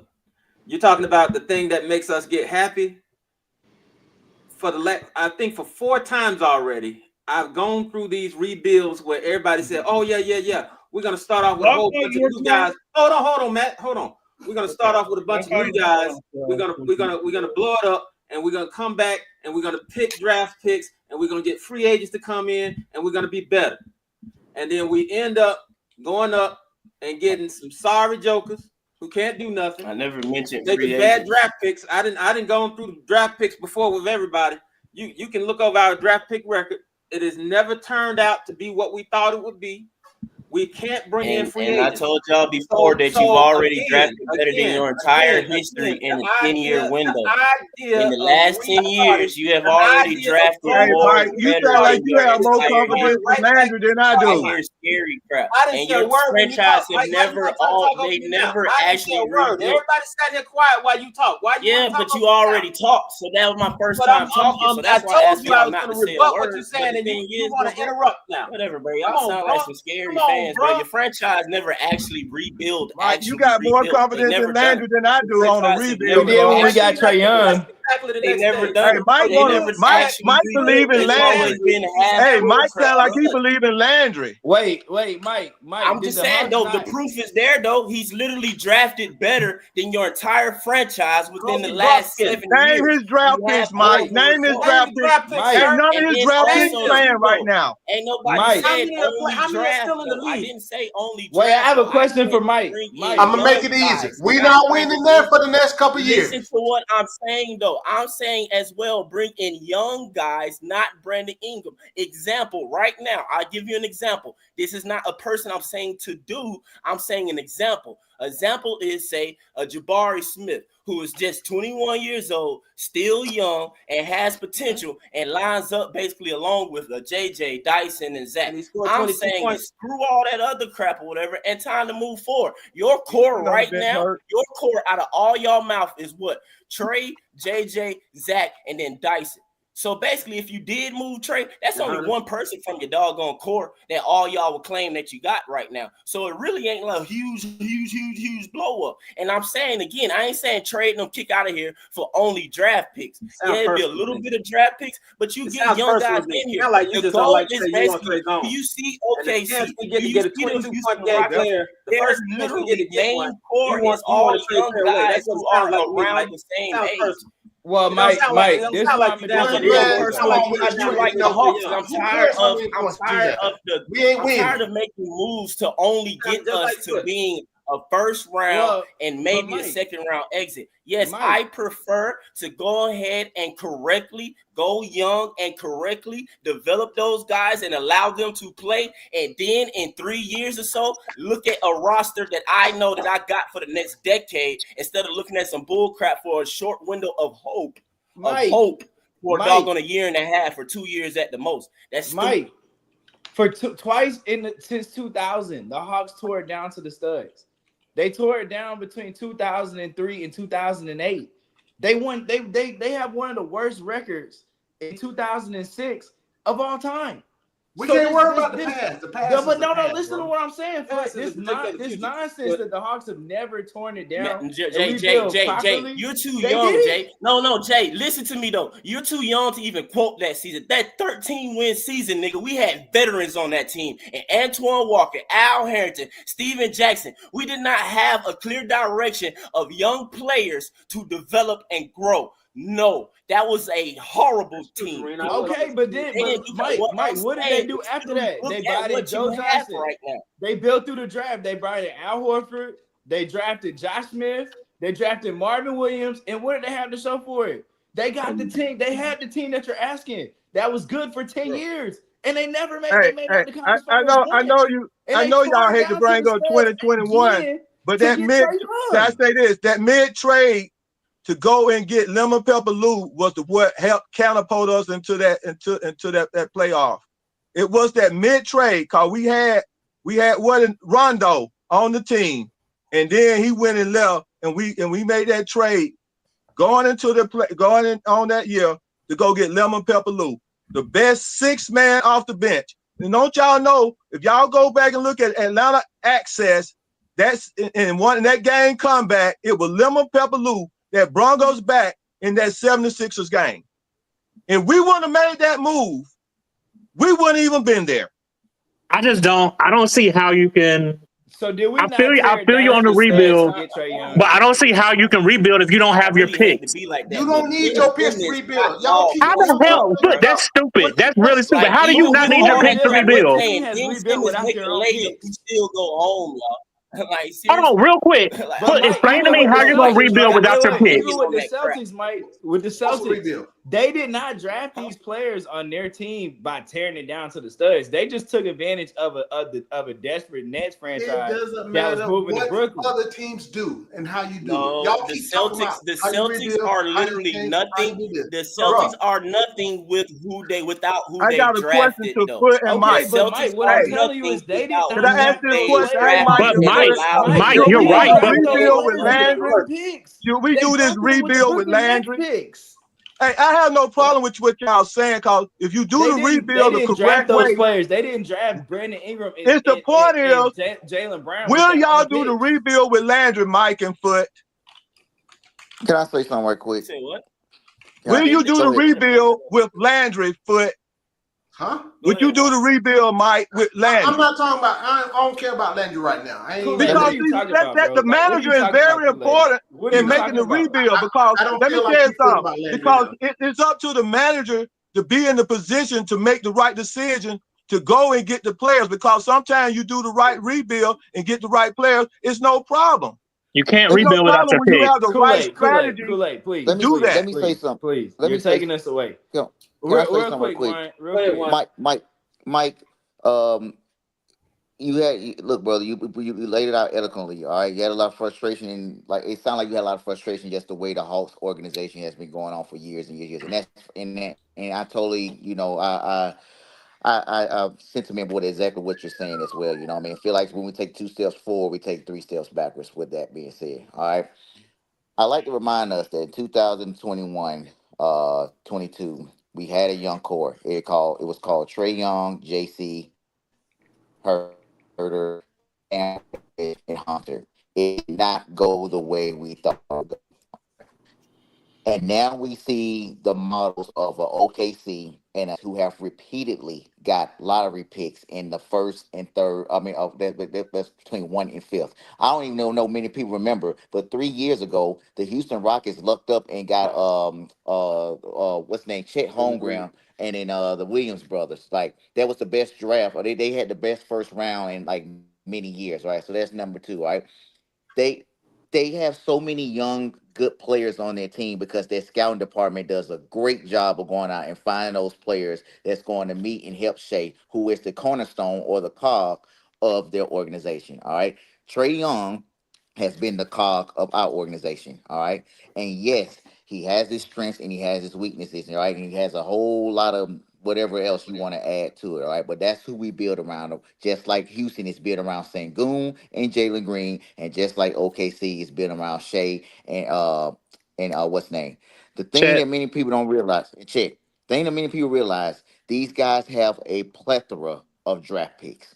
We have never had a plethora of draft picks in the same sense as a OKC, a Houston, and even Boston Celtics as well, because we are always trading away our draft picks, and we never had that full rebuild until again like 2019, 2020, when we got Trey and Hunter and JC and Hurt and all those guys. And now the only 2 people that remain on the team right now is Hunter and Trey Young because it didn't work. Now we're saying let's redo it again. All right. That's what we're saying. Let's rebuild it again. Let's tear it all down and let's do it again. And let's build around JJ. Let's build around Dyson and let's build around Zachary Ricochet. How long as a fan or how long as an organization do we expect that it's going to work out the way we want to? You know what I mean? What are you getting for Trey Young? You know what I mean? You can't do a draft foot without draft picks. All right, a rebuild without draft picks. That's the point of a rebuild. So you can get high quality players to come in to help you get to where you need to be 3 to 5 years later. You can't just do it with trades and free agency. You have to have your draft picks so you can build that roster from the ground up. That's what teams do. You look at Boston Celtics, you look at Houston, you look at OKC, man. All right. But for Boston right is not now, a great example but for because right No, Boston now, never was hold on, terrible. but hold on, one, but hold one. on, hold on. I was, but I have one more thing. I I have one Let more agree Warren thing. with finish. you. Let Warren finish. Yeah, go ahead and I, I, finish. I Boston just was say never one more And thing. terrible. then Kool-Aid next. I just say one more No, the thing. All Kool-Aid. right. The Hawks I'll and make it Tony quick with you both, man, Wrestler. because I know I I'm think I I hard this think we time. forget that Tony Wrestler, man. We forget these things. Same thing with Arthur Blank. These are business guys. They have business models. All right. Yes. if from the outside it look like they don't care about winning or they do the bare minimum. All right. But these guys are business moguls and they're going to make sure that their businesses are straight and their money is aligned and they have all their business assets accordingly. All right. That is one of the things that I don't think many fans take in accordance when they're looking at why we can't build a team with, because these business guys, they getting their things done the way they want to, and then they'll come back to the team if need be. All right. The team, he bought the team for $800 million. The team is worth over $3 billion right now. I think 3 or 4, what, $2 or $3 billion or whatnot. The Hawks is. So the team has grown exponentially as far as revenue is concerned and how much it's worth. So, all right, so he's already got that in his back pocket. Now we need him to put that same emphasis in on building a championship team contender for the NBA. That's all I got. One real quick, man, is I'm gonna say this or whatnot. Is that again though? All right, so if we bringing up OKC or if it's Houston or something like that, my thing is that they worked the plan and they stuck with their plan. I hear That's y'all a fact. saying that you have to have picks and stuff, but OKC did not break out of whatever plans that they had because of a young star felt that he was ready now and the other ones wasn't, or something like that, or it wasn't the ownership coming to get in the way of the GM's plan to make him have to do something faster, because Travis definitely broke his plan earlier and it wasn't allowed to fully see it through. So I mean, with just certain stuff or whatever, like that's my main frustration. I don't feel that this organization is laying out a clear path and plan and saying we're going to work this plan, stick to it, and see it through. I feel like it's a bunch of reactionary type crap to basically maintain, like you just said, it is a business. It is, like I said, to maintain seats in the doggone stadium at least every single year, because they don't want to run the risk of maybe fans possibly not showing up for one season because the team is young and basically going through it. So my thing is, if your plan has been that Trae Young is your cog and that's who you want to build around and compete now, you just don't keep this number one pick. You literally move it for a freaking Harrison Barnes at least. That's my thought process behind it. Like, you're not trying to do it. So if don't do this half crap. Like, if you just got the number one draft pick, if you feel like Jalen Johnson is this, if you just stole a young Dyson Daniels who was a lottery pick or whatever, when you're already going to dump and separate from a Clint and a Bogey regardless, no matter what, well, then a Clint, a Bogey, I know everybody's scared to do it. Trae Young and all the other pieces are not going to be here. In the mix of all of those, it's a mixture of picks and young players. I mean, hey, and that's my opinion. And whether it's Landry Fields or whatever GM allowed them to actually work out their doggone plan, and owner don't come interrupting it and trying to make them do something or this or that or whatever like that. Like, that's just my thing. And I don't feel like anybody can tell me straight up that them folks doggone had an actual plan, stuck with the crap, even when it came with Trae Young or whatever. And like nothing, everything, like, can y'all please, like, somebody tell me different, that y'all feel like that they've had a plan and all these moves hasn't been reactionary, because the DJ crap was reactionary and it screwed us up. There's only Speaking one of Sam. DJ, There's only one DJ destroys Achilles. There is only one Sam Priestley. That's He steals teams for a living. Achilles, Go ahead, so it was go ahead. great getting out of the DJ business, because the Pelicans. I mean, the trade. We did a good job. All right, can I just Kool-Aid? They are the ultimate losers. Hold on. Let's see one to go, man. He just got in. I thought I was going to say, but you go ahead and say something. About to say you got in here, man. Go ahead. Go ahead, see one, then we come back. C1, you go ahead. Art, yeah. God bless y'all, gentlemen. Thank y'all for having me again. Listen, I came in because I was listening to Arch, and I get what he's saying, but I also get my Marion. Mari, is it Marion? It's Marion. Marion. I get Marion's passion. I'm getting tired of these rebuilds, man. I get what Alien's saying, like, but this season, for the first time in a long time, I've actually seen the front office actually have a vision. Drafting Zach, getting Dyson, letting Jalen be the second in command. Like, I actually see what they're trying to do, which is they understand what they got in Trae, and they don't want to waste it. I mean, he's not even in his prime yet. He's not even 27 years old yet. You still have time to make this right. And so I get what Arch is saying, but number one, you can't trade him because nobody wants him.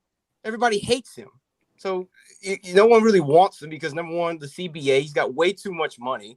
And so they're not going to really want to take all that money because he's a ball dominant guard who is not efficient. They're not going to want to do that.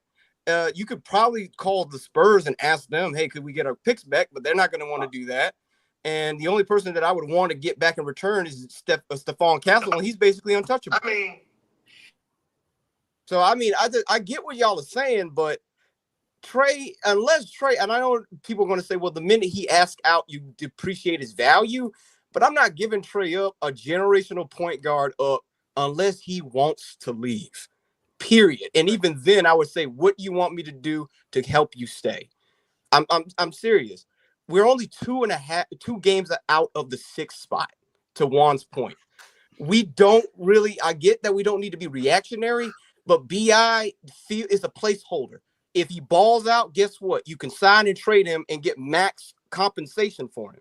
So it's a transitional move, yeah.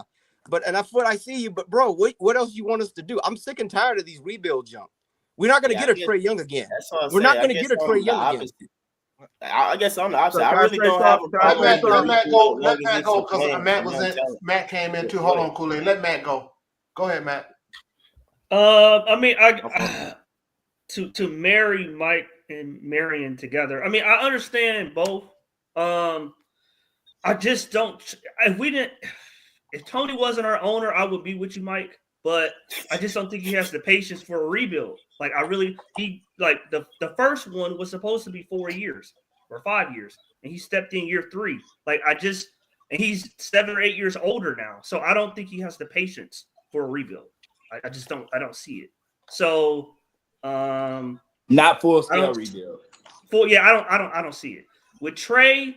If I could get certain players and certain picks, I would be open to trading him. But if I can't get exactly what I want, I'm not willing to settle because he is, like she said, a generational player, well, generational point guard. So if I can't get exactly what I want, I'm not going to trade him. I mean, I see what we're building towards, a team that has a bunch of two-way players, that has positional size, that has IQ, that can move well off the ball, play through the pass. So I see what we're doing. It's just you got to have a little bit more patience because it takes longer than a year, really, or 2, I guess if you want to say, 2 years to kind of change the entire framework of what you were building previously under Travis. It was a totally different team. What he was looking for, what he was scouting versus what Landry's looking for, what he's scouting. For Quinn, it's totally different. So you got to take a little bit to culture shift, more than a year, more than 2 years. As far as Brandon Ingram, I'm not opposed to it because what I don't want with Zach, I don't want him around losing. I don't want him around a losing culture and him to pick up bad habits. So we've already lost 7 in a row. He tried his best yesterday to help us, stay competitive in that game.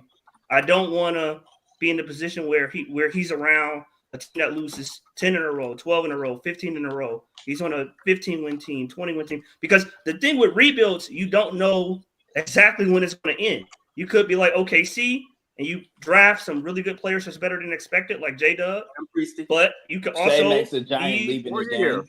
Can I ask you a question to add to what you're talking about? Because I just want you to, how you to expand on it a little bit. Because I think I know myself and yourself probably the only ones that probably kind of agree on Zach or whatnot, though. But I also think that's a difference as well. Is that I think of Zach to be different or have the potential to be different, and I don't think it's wise to basically not take advantage of the opportunity in the sense you have been presented with to officially allow the young man to play. So what do you mean by play? Do you think? I think you might say it. So do you think that it won't be a negative towards Zach? Moving them to a bench and basically keeping them in the catch and shoot role, or will it be better since I think, and I know you think, that he has star potential, can actually be something that what these folks, I guess, want Brandon Ingram to be right now for you? Do you not? Because that's my thing is too as well. Celtics didn't move Tatum and Brown to the bench behind somebody to quote unquote learn or to fit stuff in. They went through everything with them. So me personally, I heard that this Jaylen Brown was not a starter to his 3rd season in the NBA. Okay, Kyrie Irving was the player that's supposed to be Right. the Fair enough. But Jalen wasn't. Jalen Brown came off the bench. Sure And Okay. Me personally, I wouldn't move. I think that's more about the talent on the team and the position of that more so than stunting his development. Me personally, I wouldn't send Zach to the bench. Even if we got Brandon Ingram next season and JJ came back, I would start him. I would move him up to the 2 because I think he could play the 2 through the 4. So I would move Zach up to the 2, move Dyson to the bench. That's the backup point guard. Have Ingram, JJ, and whoever. If you know he was gonna stay there. But he has a point though. He's a point. He has No, a point. he doesn't, Jay. No. Stop. Hold up. I gotta stop that. Man. I gotta stop you right here. I want to get my turn, man. I want to get my turn. Let Matt finish. Let my turn, then let John go. I want to get my turn so John can go. I say Matt. I don't think I'm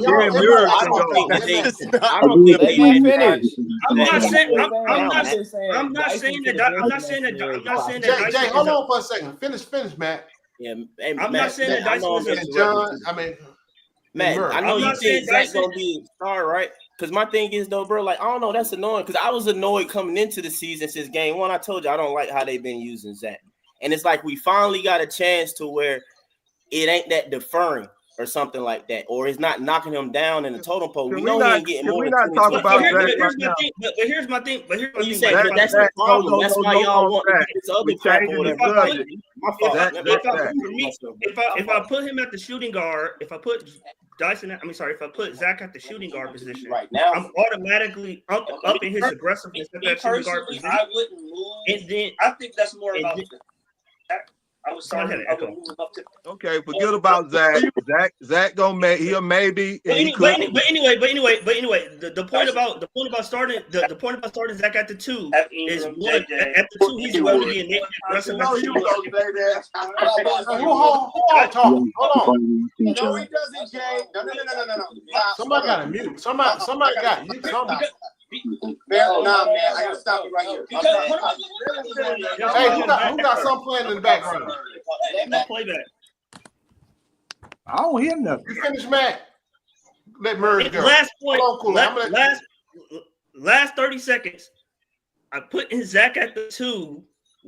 I think it would increase his aggressiveness, increase the ball in his hands, being able to fully develop him at the 2. Right, I wouldn't put him at the bench, and it's not about Dyson Daniels being a bad player. But if I got to choose between who I think could be a future star or a cornerstone of my franchise, is it Zach or is it Dyson? It's Zach, clearly, I think unequivocally. So that's the guy I'm investing in. That's the guy I'm putting in the starting lineup. And if I got him and he turns the corner with his shot, him, Ingram, and Trey can put Jalen, in my opinion, in his natural role, which is the 3rd best player on a championship team, more of the Aaron Gordon type role, where you're not forcing JJ to be a 20-point scorer, and you're allowing him to be that star utility player that he wants to be anyway. So I would put him at the 2, Mike. To answer your question, I think that would speed up his development, not stun it. I'm gonna go after Kool-Aid because I want to respond to Matt. John gonna go, then Murray. Okay, fair enough. Then we're gonna call Kool-Aid. Kool-Aid, I'm trying to get other folks who ain't talking yet. Go ahead. Go get the people who after Kool-Aid, please. Haven't said anything. Go ahead. Like a pickup game. Hey, I got last, man. All right, y'all understand what that means? So I'm gonna come after John Muir, okay? I gave him I got it. John, go. Let's go, John. I know. I got it. Go ahead, John.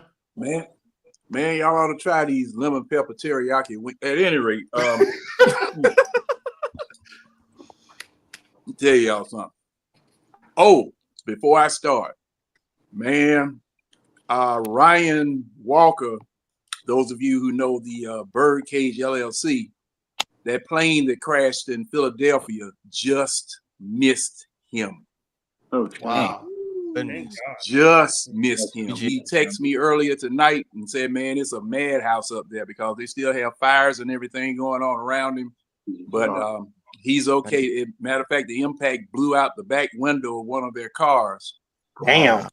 I need call. So, yeah, and we've been talking here for the past few minutes. So, hey, man, hey, take every minute you got, man, that you are on this planet, and thank your creator. Amen. You still here. Amen.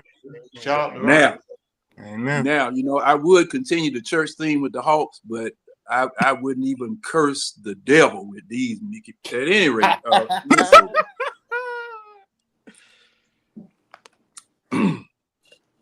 Kool-Aid made a point earlier in a question that y'all didn't want to deal with at the time, but his point was excellent.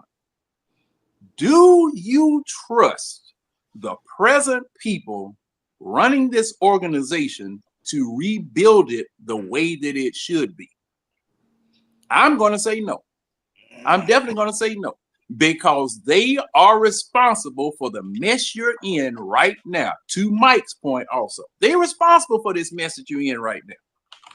These kids came in and ran off a professional general manager, president that had championship building experience. You have them here now with advisors that they had to get because they screwed up so bad on the DeJounte Murray trade. You had to get advisors here. Now, any move that these people make, you're gonna question. Now, it used to be a time where, okay, you hire, I'd say even Bud. But Danny Ferry, with the situation with Danny Ferry, okay, Danny, go ahead and do what you're gonna do. All right. That crap that took place during the time when Danny Ferry was the general manager, when you had the Atlanta Spirit Group just screwing around, messing up everything, including the Atlanta Thrashers too. Okay, ran this man out of town. Ran Danny Ferry out of town when you just had come off of a 60-win season on a team that he built, a professional general manager. These kids that are up in the office right now, they just like the people of Nineveh when Jonah went there.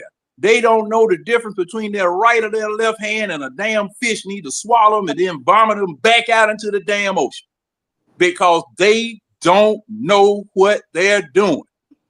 I couldn't trust any move that these people made. And every time you guys talk about Dyson Daniels and various people that we drafted and that we got, I always have to come in and say the advisors helped them with this. They didn't do it of their own volition. These advisors that they helped prop these people up did this. 2 advisors that you got from someplace propping this team up.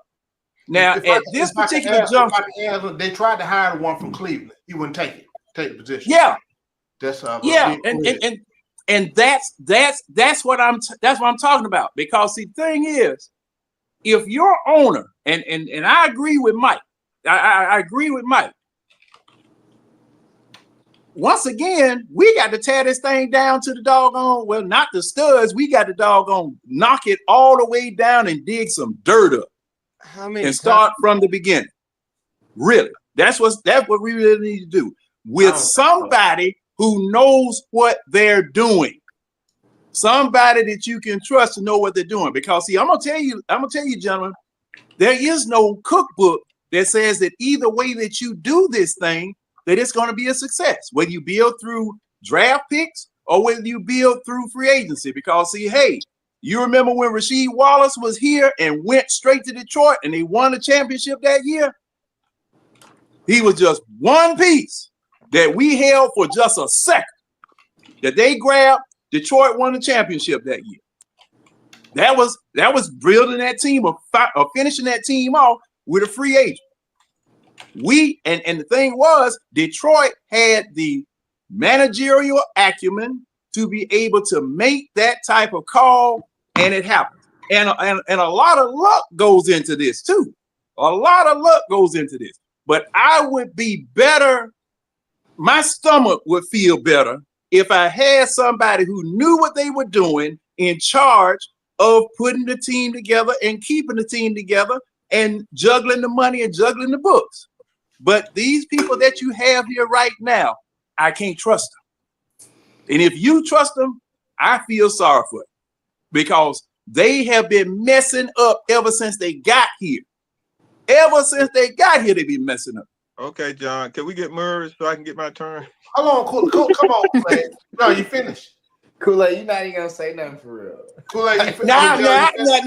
Now, Kool-Aid, now that ain't right, Kool-Aid. Now I bagged you up, and I got look here. I feel the sword. Hey, Kool-Aid, I feel the sword in my guts. You Caesar, you. That's funny from Kool-Aid. Kool-Aid Yeah, I'm done. I'm done. Go ahead, Phil. Might let me hit the gas, brother. Go ahead, Murs. All right. I want to quickly address some things that John said. Murs, before you cuss me out, Jay, you gotta come to the A, man. All right, my bad, man. I got you. I wasn't gonna cuss you out. Don't worry. Maybe next time I will. But John, I want to mention some Travis Schlenk stuff for you. You said he was a professional with a lot of professional pedigree. He was assistant GM behind Bob Myers, who ultimately made all the decisions in Golden State. He helped advise and he helped what's called a scout talent, but he never made any calls on his own. That's number one. Number two, for every good decision that Travis Schlenk made here, he also made a bad one. He never hit on any of his second round picks. He failed on every single one. Half of his first round picks, if not more, have been horrible. Kevin Huerter is so bad that Sacramento's been trying to trade him the second they got him. John Collins is a perennial rotation guy now. He's not going to be a starter if he goes to any other team that's better in Utah. Shreve Cooper is not in the league anymore. Steph Lundy is not in the league anymore. Cam Reddish is not a good player. The list goes on. So for us to say that we lost a super great GM with Travis Schlenk, I don't know if I can agree with that. In regards to what we have currently, I mentioned this last night. I mentioned this a few times before. If you look at Landry Fields, do we think Landry Fields is like the greatest GM? No. Did he make some mistakes? Absolutely. But Wonder said, this past season, you can't help but look at him and be like, man, we actually have a vision now for the first time. Getting Zach, getting Dyson, getting more length to the team because we absolutely needed it. Adding more size, addressing two-way players. You start to see a vision, you start to see an idea as to what the team wants to be, rather than the last couple of seasons with Travis Schlenk, where we were just perpetually and basically running on a treadmill. We're going nowhere. We're moving, but we're going nowhere. So I like where we're going now. In regards to the current season, Lauren Williams of the AJC, she said it, unless, we're not going to move most players unless we add draft picks to them, and that's not going to happen because we have no picks, and we need to utilize our picks to become better. So, the only thing I could see happening is Bogdan Bogdanovic being traded, and that's going to happen as per what everyone's been saying. Everyone on the radio, Brad Rowland, Lauren Williams, everyone's been saying that he's effectively off the team. We've had multiple offers for him. We just haven't decided which one we want to take yet. Funny enough, I think the team that we could easily trade him to would be Oklahoma City because they need more three-point shooting, and they have 1 million first-round picks, so they can just throw any first-round pick, and they can take them off of us. So that would be really sweet. But outside of that, I don't see us making many moves this season. I think we just have to hope our current management can draft better. And yeah, I've been watching the Hawks since 1996. I've seen so many horrible teams. It's embarrassing to say you're a Hawks fan at times, but at the same time, so many franchises are in the same spot as we are. And so unless we're willing to spend the money like a Boston or an LA or Golden State, we have to do our best to, pull ourselves out of the mud and try to win a championship with, spending just the bare minimum. So it's not a great position to be in, but, we just have to hope that we hit on our next draft picks. We have to hope that we hit on our next couple of trades. I think Dyson starting is way more beneficial than him coming off the bench, Matt. Lou Dort needed to start, and all he needed to do was improve his three-point shooting. As it turns out, Lou Dort's one of the best two-way players in the league. Dyson's basically a 6'7" version of Lou Dort. If he can learn how to shoot, he's basically just better, taller than Lou Dort. There's no years around it. Zach is developing very well. And on top of that, Dyson starting next to Zach helps Zach out a lot because Dyson can take the best defender and make life a little bit easier for Zach when it comes to playing defense. And as we see, Zach is a great defender on his own. So I like the development we have so far of our young guys. We just, we don't know when we're going to actually hit our stride. We don't know when we're actually going to truly, contend for a title. Hopefully it's within the next 2 seasons, 3 seasons. But until then, we have to take it as it comes, man, unfortunately. Pause, I guess, for Jay, because he always has something to say about wieners and assholes and nutsacks. So pause. What? Don't throw me in there. Yeah. But yeah, I'm going to let Kool-Aid go, man. Have at it. All right, guys. Mr. Chairman. Y'all can call me. Hold on, Merv, you finished? Yeah, go ahead. Hey, Mike, Mr. you said Chairman, Kool-Aid, right? And I'm gonna go after you. Mr. Chairman, can I reserve a spot after the last person speaks, please? After me, sure. Go ahead, Kool-Aid. Thank you, sir. After John, please. Yeah, the people of Georgia, thank you. Y'all know y'all call me inside Kool-Aid, right? Nobody I got all the inside look. That means when I say I was the one who picked Trae Young, was part of selecting Trae Young in the draft. Okay, I was man, there. Can we get to the point, man? I'm gonna get to the point. Okay. This is the deal. Nobody call you that. Huh?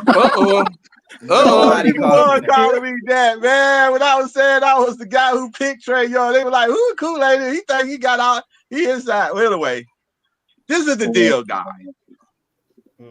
Trae Young made the decision to stay with the Atlanta Hawks. Okay. When he said, and y'all also heard him say it, I just want to win. So what he was saying, and he said it when he said it before they got DJ Murray. It's just that your dumb manager went and got the wrong guy and gave up the picks to get that guy. Okay. Now he's saying it again. Okay, y'all picked the wrong guy. Either me or DJ. Oh, everybody was happy. You can see the red hair girl glowing. Oh, we're gonna get Trae. Hey, man, let's get to the point, man. So I'm getting to the point. If you listen to what I'm saying, man. I know sometimes I be going over your head, but you won't let me finish. Hold up. Then he had the Let audacity me to say know if John I'm crazy. Didn't But 2 you weeks won't ago let me Kool-Aid said we was going to the finals? Listen, what I'm finished. Let me finish one. Let me finish, and I'm gonna get to that, man. Okay, can I finish? Man, you just rambling. Hey, let me finish. Let me finish. I'm telling you the inside deal. Okay, so Trae and Landry, when Trae decided to not leave, which he was thinking about leaving when Cousin told him to leave, and he decided to stay, and he went and had that talk with Landry. He decided to stay out throughout his contract. What was the agreement with Landry? You are gonna put a team around me that can help me win. Okay, I'm gonna stay throughout my contract, and in between that time, you're gonna put a team around me to win. Kool-Aid, what's the point, bro? The point is that this is what I'm saying, dude. Let's get to the hey, man. Come on, get to the point, bro, for real. You won't never let me finish. I can get to the point quickly if you don't interrupt me. Okay. So as of for right now, all this I'll be stuff right back, guys. about right now with us going on this 7-game losing streak, with all y'all talking, oh, Trae gonna leave. Guess what he doing? He inside there telling Landry, hey, what are you doing, guy? You need to make a move. Guess what?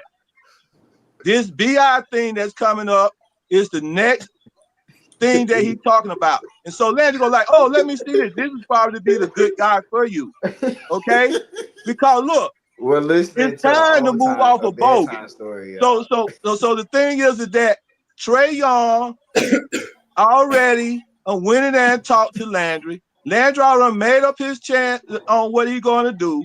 And there is a really good possibility, because Trae said he want to win. Kool-Aid, come He on, want man. to win now. Mike, give me some So of that. Kool-Aid, Mike.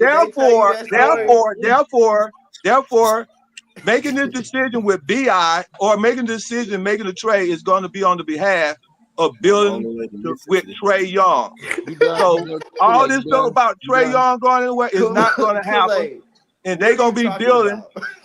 What are you Hey, talking about? I'm just kidding. Y'all not understanding what I'm saying? Come on and finish, man. You just Hey, talking, man, who bro. next, man? B.I., Go ahead, I'm trying to tell you, there's a big chance that Trey Young is going to get a player. I said get a player with a name. When you start When rebuilding, you say that? we When you start say talking get a about player getting with rid a of name? all When you these say that? guys that don't have. Kool-Aid. That's All it. right. Kool-Aid. Come on, Mike. Kool-Aid, Let's 2 go, weeks man. ago, tell you that. Kool-Aid, 2 weeks ago, we didn't need nothing. We was going to the final. Now you saying get a guy. When you say get a guy? I said it Never many mind. times. Hey, who I next? said, Who next? why Who don't next? we stop getting these Who next, guys and man? go get guys with names to play with Trey Young? Okay, who next, All right. please? Mike, Kool-Aid go, said we Mike. just need guys that Nah, when the we ball got you. goes in, we can win with. Yeah, exactly. We got you, Kool-Aid. We understand, man. That's But, all we need. We need guys that's gonna put the ball in the basket. Yeah. Hey, Of course, go, bro. Of That's course, right. we know. Yeah. Oh, it ain't my turn. I'm sorry. Yeah, we're not gonna disagree with that though. But anyway, my points. If I could remember, took a little minute, but shoot. Basically, man, I don't want to rush this process, man. Part of the rebuild though, as well though, I know that everybody don't want to quote unquote go through it, but like I've heard jokingly for so many people through this season prior to us being where we are is that we were doing a soft rebuild anyway or something like that. Retooling. Like hearing that anyway. You know what I'm saying? So again, I don't want to mishandle it. I've already been complaining about guys not being prioritized in games in a sense when you got other guys that I feel like isn't going to be a part of your future, meaning like if you can't say they're going to be here after 3 years, like 3 to 5 years or something like that or whatever, like I don't want to really be seeing you working out. You feel me? Like if I'm the coach and I see you doing some crap, like, hey man, like you finna come sit down, man. like no, these are the people that I want to see things being ran through. Like so, I don't want stuff being taken. So if you can't tell me Brandon Ingram is, gonna be here in 3 to 5 years, all I see is like he just interrupting, getting in the way of like those who you are going to tell me going to be here in 3 to 5 years. Like I want them to get that shot, that opportunity, all of that right now. I don't really care about, like I said again, how y'all feel about all of it, because at the end of the day, y'all gonna all agree that we ain't winning no championship right now. You feel me? Like y'all, and I would like to remind y'all, like I'm the one who was calling the first finals appearance first in the sense in like 3 years at least, so I'm not, like I'm willing to be, kind of like, what I'm saying, take the steps that's needed, through that process or whatever. You feel me? But I do understand reality is that this owner still want to, like I said, try and guarantee selling tickets. You feel me? And to sell season tickets, you got to sell a belief before the season. You know what I'm saying? So it's like you can't roll the dice on, what I'm saying, people seeing the team, because your casual fan ain't gonna necessarily know a bunch of young players. And this, I mean, we know we had to convince people that the healthy roster this year would be better than what some was trying to say, even though we were a bunch of young guys. Dyson Daniels only averaged 5 points. Like a lot of us, like, if you actually look at it basketball wise, like, nah, it'll be better than what, a lot of y'all trying to claim or whatever. So, but that's I know where I got 47 wins from. My bad, I ain't hear you, Jay. I said that's where I got 47 wins from. I thought the young guys was gonna be healthy and play. Yeah, I didn't go as high as 47. I called, 500, and you take that as a win. You know what I'm saying? Young guys get it up because last year we didn't do it with the older team, basically, or whatever. But I got high hopes for Zach. I believe in Zach. You know what I'm saying? Some other people might disagree and have varying viewpoints about Dyson, but Dyson is a young player. We know that he's 21 years. Unfortunately, JJ and Kobe has got hurt, but you move up, the franchise got to make a decision then about like Mo G, a player like that. If you think Mo G is going to eventually at least be a backup or something, or like just really a key clog in your rotation and stuff, and you intrigued by him or whatever, I think you take advantage of giving him the work right now. You know what I'm saying? Allowing him to ain't working instead of like him still being in the G League and doing it. I'm like, okay, yeah, that's good and everything. But y'all know how I feel about the difference of the G League and the main stage. If that player can play consistent minutes and I can get them minutes and playing them stuff like that, ain't no better experience. I want him, with the actual team than playing and stuff like that. Result in the win-loss column, it is what it is as of right now. That's what I'm saying. But I think that in the starting in that third year and on or whatever, like you have your real competing team. You know what I'm saying? Like that's really, really as fans, as a fan base going into, and even from the media and everybody is picking the Hawks to be a top 4 team in the East for sure. You know what I'm saying? Not know everybody and their mama is a consensus that's like, they probably a play in, but fans, arguing can be better. Like, no, not that type of team. Another thing that I wanted to say real quick though, man, is that I understand not trusting this organization, the front office, the GM and stuff, but you gotta not trust them all the way through. You know what I'm saying? If you can't trust them to rebuild, well, I don't know how you can trust them to I guess renovate or whatever to get a championship. I mean, because it's still some type of building. So I don't. Yeah, that's what I'm saying. So I mean, yeah. Well, then that's the case right there. So I can understand that stance, but I can't necessarily understand the argument against what I'm saying is that you can't trust them. Like, well, in that case, then why are you trusting them to, still put out a team that's gonna win? You know what I'm saying? Like it is either way you can go. You know what I mean? So a combination of the last 2 GMs, we can argue whoever or whatever. I think the Hawks franchise have had more success doing what they are known not doing in a smaller window. You know what I'm saying? If you look at like the whole chart of Hawks history, you suck at drafting. But if you look at the small window or whatever, I think you had a little bit more success in comparison. That's what you have done. So I don't know. I'm not as I guess the PTSD ain't kicking in as much. I say that or whatever. And then also too, I believe that in moving these guys again, I'm not saying that you don't get players. I just want players that's like I said, that fit the mold of young and high potential. Not somebody who's actually been in their potential for a while or whatever. They ain't won, you know what I'm saying? Whatever excuse or reasons that you can come up with. Fact is, they ain't carrying their team nowhere or whatever. You know what I'm saying? So we know what it is with them, So I rather just get the younger stuff or whatever, and then I guess it's still a roll of a dice, but I'd rather go that route and see that you have the chance of coming out of actually getting something that's got the ability to be stardom and take you places or whatnot. I think outside of Zach, that you might be able to hey, they did it with Dyson. Dyson is better than a lot of what people think already. You know what I'm saying? It's possible. And I will say this too to encourage Hawks fans is that, well, you might can throw Brandon Ingram in there. Maybe. Nah, but he older though. So that's the way I take it away because he's 27. 27 though. Because Joe Johnson, correct me if I'm wrong, he was younger, right? When we got him. He was younger than that, right? Yeah. BI, I think, and Dre are the same age, even though BI's been. Well, I'm talking about the time period, because I do say that we got Joe Johnson. He was like 24. Well, I'm just saying his second contract. With two of our success players or whatever are guys that weren't all-stars or necessarily anything before we got them. You know what I'm saying? Like in like Joe and Paul Millsap. Dude, if we can find Paul Millsap was 28. Paul Millsap. Well, that's what I'm saying. The age thing isn't correct in a sense in comparison with that. I'm just saying not with him. It would be the fact of not being the all-star prior to. So I ain't got to. I cannot use that. But Paul Millsap was a really, really good player. But Carl said Joe was 24. Joe was 24.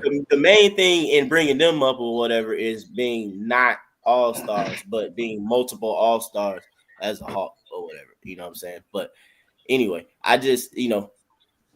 I'm with you. In my perfect world, the Hawks would be able to swing a deal like the Thunder and get the next Shai Gilgeous-Alexander. But I mean, that's but that's what I'm saying though. So I You know what I'm saying? I get the fact that you don't trust, you know what I'm saying, the organization. I get that. So you have to just stand on that all the way through. So if I'm throwing out the mistrust and I got to trust this what we got, then we're like, okay, cool. So if I'm gonna choose to trust it, then I think that it's possible.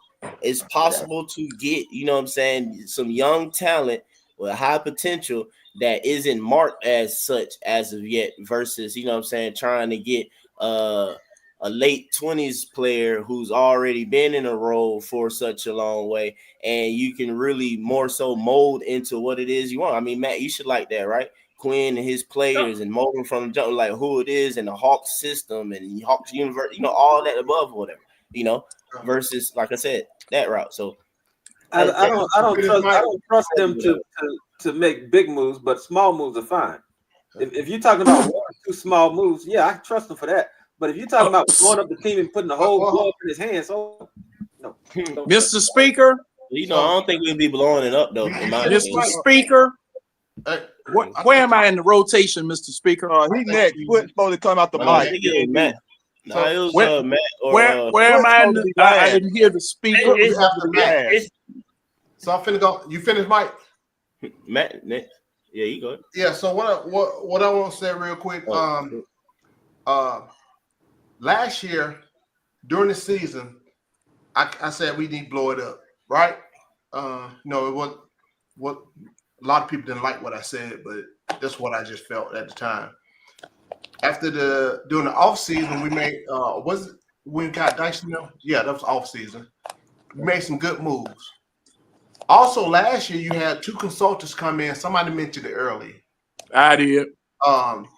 You had one from Cleveland. I forgot what the other dude was from, whatever. But they was trying to hire the one from Cleveland. He said he didn't want it. But this to get rid of that fiasco that happened with this whole DJ thing. And Trey pushed that trade. That's why DJ was here. That's why they went behind the junior. I call him junior. Went behind Travis back or whatever. They had the coup going on. But that's water on the bridge at this point. But as after the trade with New Orleans, I had a better feel of the direction of the team and what I thought they was going. And I think, from that standpoint of the consultants really opened up Tony Wrestler's eyes to what's really going on, what he needed. Because he didn't, again, he got the other GMs, no experience. After Travis thing, he needed to fix the ship, right the ship. So the Hawks, to me, took back control over the franchise instead of letting stuff getting dictated. So I like, as I said at the beginning of the season, a couple things I said. I wanted trade so we can get some picks back to do something. Because I said, to my opinion, it's going to take us about 3 years to get this thing together with the young guys. Because I kept saying in the last, play the young guys, and I said this year, play the young guys. Because I agree with everything Mike's been saying all night. When you look at what's going on, play the young guys. Same thing with B.I. I think I mentioned to Marion. I really don't want him here because, again, a lot of people talking about taking Zach to the bench for what? He was the number 1 pick. We're not going to win anything. We're not going to win a championship today, or I don't think tomorrow either. And I gave it about 3 years, in my opinion, about what I thought was going to do something. And I also called it the rebuild, right? People keep saying you can't rebuild without picks. You can't rebuild this way. And then the word tank been coming up lately. Oh, you can't tank this way. There's multiple ways to do things, right? You don't have to do it the way you think you have to do it. We are rebuilding this team. You call it soft build or reset or whatever. However it means. Nothing really. You won't see nothing major happen until after this season because we were still holding on to a lot of salary that we need to get rid of and be more flexible, as I keep mentioning. But I like the direction. And again, hey, trade ain't personal. It's business for me.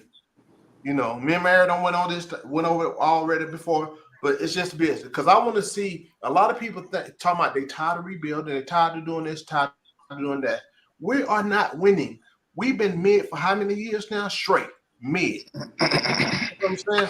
You don't have to rebuild. You just need to get the proper players in here that fit together. And now for me, I'm seeing that. I'm seeing the length. I'm seeing the wing guys, the stuff the young guys. JJ's coming up towards his potential. So I like the direction that we see, that I see. And I like the direction we're going. I want to, Zach, I'm not worried about Zach. Zach 19. I'm not worried about him at all. So again, I think, and I'm with Matt on this. You just have to be patient, right? And continue to make the right moves. We're going to really see what's going to go on with this team once this trade deadline go on. I mean, well, really for me, at the end of the year, when 4 guys' salary going to drop off, if we still have them, then 1 guy's not guaranteed. So that's 5 positions, right? And a little money. So probably some decent money to do something. I always thought, I said last year, and I said this year, folks were running up and down the railroad track. We are built to compete. Hello. Notice I said compete. I didn't say win on championship. I always said from last year, we can compete with what we have because they showed us. They showed us last year with the roster. They can win big game if they play smart. You play smart, you win. Play dumb, you lose. That's just how I see it. And the ball movement, people movement, I always talk about that. It's just basic ass basketball, and people keep making it so hard by all the different sentiments, whatever y'all call, whatever you want to say. It's basketball hadn't changed in 100 years. No matter how you look at it, if you play good basketball, you will win, and it's going to start with defense. But I just see I think the Hawks is taking back over the direction of this team. Now I agree with everything Mike said, but I do believe they do have a plan. You know, I have my reasons why, but I believe they have a plan. And I'm gonna be patient. You know, when I speak, hold on, John. When I speak truth, when I call my truth or whatever, folks get mad because I'm not happy. Oh, you want to lose? Like Marion always tell me, you want them to lose. That don't make no damn sense whatsoever. I've been watching this team since the 70s, and I'm up here with y'all, but I want the team to lose. That makes no sense. Why am I gonna spend my time on this team if I want them to lose? It makes no sense. But I'm just being patient, and I just look at things a lot different than most people on here. Me and Mike kind of close on what we think about stuff, but again, I just try to keep it in keep the reality. Hey, it's what it was. Virgo, I already said trade. I say it every Monday. You come on Hawks home court or whatever. Every Monday I say it. So there ain't no problem. But like I said, man, we just need to be patient. I don't think we're gonna. I keep hearing, this seed. None of that matters to me because I don't think we win anything. So I'm not even worried about seeding this year. I said this year was a wash, and it's come to that. It's looking that way, and let's continue to rebuild, get better, and let these Hawks, do what they need to do. And I'm gonna say this also. These folks, folks don't trust the front offices or whatever. At the end of the day, it doesn't matter because we don't own the team. We don't control it. So we gotta trust it. We don't have no choice. Well, at the end of the day, you can say you don't trust it, but what you gonna do about it? You gonna buy the team? So it is what it is, and we're just gonna sit with it and continue to. Hey, let's see what we're gonna do at the deadline and see what we're gonna do on the pickup. That's all I got to say. I think John, you was next. I don't know. But I do need to ask you a question. I do need, Mr. Speaker. Mike, hold on for a second, John. Who you said, Mike? Who's that? Was John? It was Matt. John, and then I think it was Matt. It was Matt. That's what. Okay. All right. Okay. All right, Matt. Could I borrow 1 second of your time, sir? I just needed to ask one question of the speaker. Mr. Speaker, you said that the Hawks have taken back control of the team. Am I not correct? Yes, I said that. So who was in control of the team prior to the Hawks taking back control of it? So what I mean by that, taking control, they're not letting a person push it fast, push the direction fast like Mike Early. So that's Trae Young. When talking about I want to win and the subliminal message he's getting out in the media, whatever. Trae is why DJ was here in the first place. I know a lot of people don't like to believe that, but that's why DJ was here. He pushed. All right. Well, yeah. Thank you, Mr. Speaker. I'll relinquish the rest of my remaining time to Mr. Matt, and I will follow him. Okay. All right. So, so much to say. Okay. John. Okay. Put your mind at ease. The advisors. I don't know why people keep talking about these people. Okay. One guy, Chris. I forgot his last name. Chris something. He was a one-time failed general manager of the Cavaliers. Okay. And he worked in San Antonio for a couple years after that. So he's one of the advisors. And then the other guy is a former player agent. So those are the advisors, quote unquote. Those are the advisors. So just so you know. I'm with you, Mike, as far as getting somebody like a Jabari Smith, or I was with you like a week ago, right? Getting that type of a player, continuing the young push around kind of the characteristics or the outline of what Quinn wants. These guys that can, that are instinctual, smart, can shoot, move off the ball. But then I thought about it and I said, well, if I have a chance to kind of accelerate it a little bit with a Brandon Ingram, right? And we still have 2 picks this year. We'll still have 2 picks. We make it a third, depending on what we do for Bogdanovich. We could still kind of around the edges bring in young players that still fit that model, but try to push forward a little bit with Quinn, because I know a lot of people don't like Quinn. I think Quinn's a star coach. I think, Trae Young's a star player. And I want to give it a shot before we go into a 2, 3, 4 year cycle where we're developing guys. We're not really caring about results. We're kind of, we may win, we may not, but it's about the development. It's not really about the end score of the game. I wanted to give it a shot with Trae and Quinn before we give up, say, or us say resign to the fact that, it's about development. And as Zach gets better, some people think Dyson's going to get better.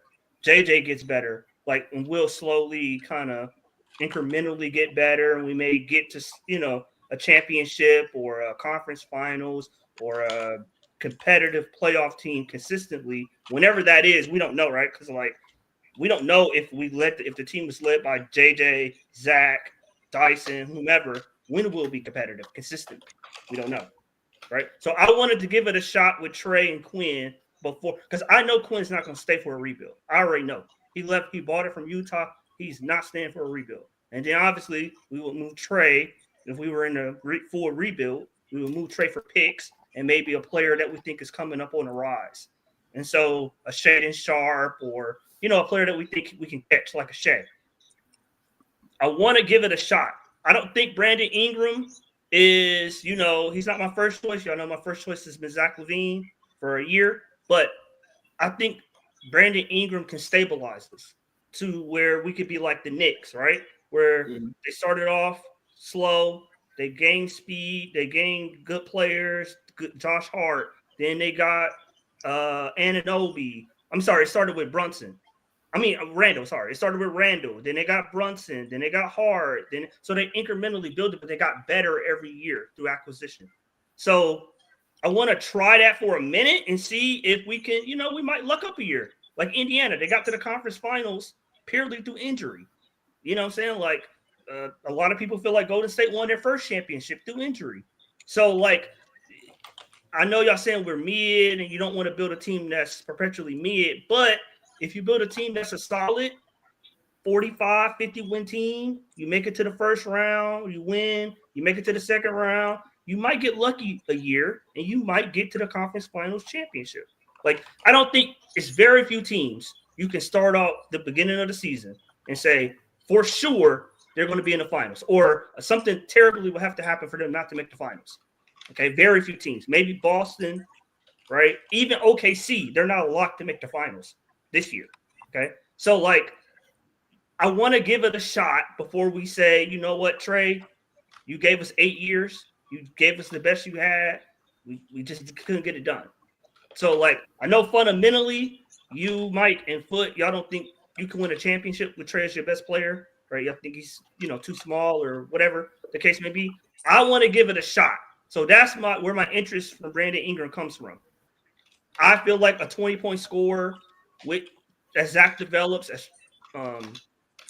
JJ develops, we're at least giving it a shot, as opposed to saying, you know what, it was a bad idea from inception with Trey. We never should have tried to win with Trey. We never should have tried to advance it forward and try to rebuild it a different way with a bigger guard or feature on a wing player as opposed to Trey. So that's preeminently like why I want a player like Ingram, because I think he can accelerate and at least get us to a spot where we can say, if an injury happens or Trey has a all NBA season, Ingram makes an all-star team, we can have a shot. That's all you can get in the tournament and ask for a shot. That's all you can do. So I'm gonna come out to John then. You gonna go, John, now? You hold on for a second. Who is that? That's Leon.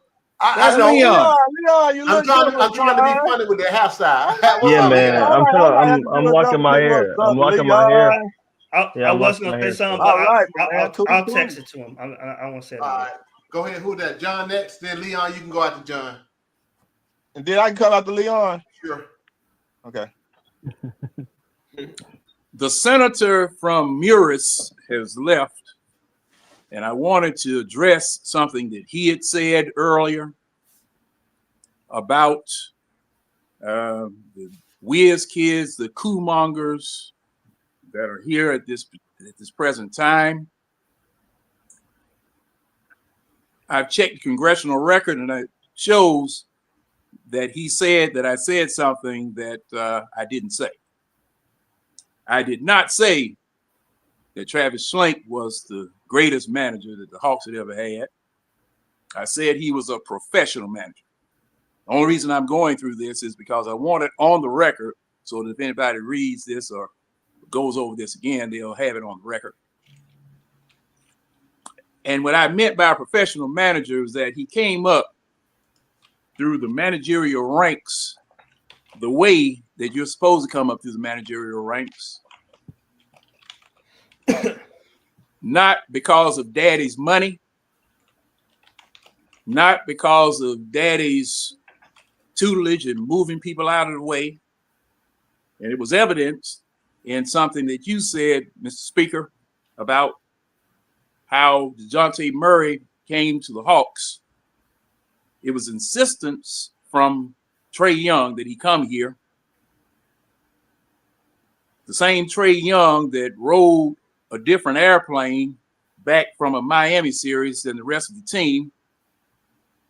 Same Trey Young that went up the back steps talking about the previous coach like he had a tail.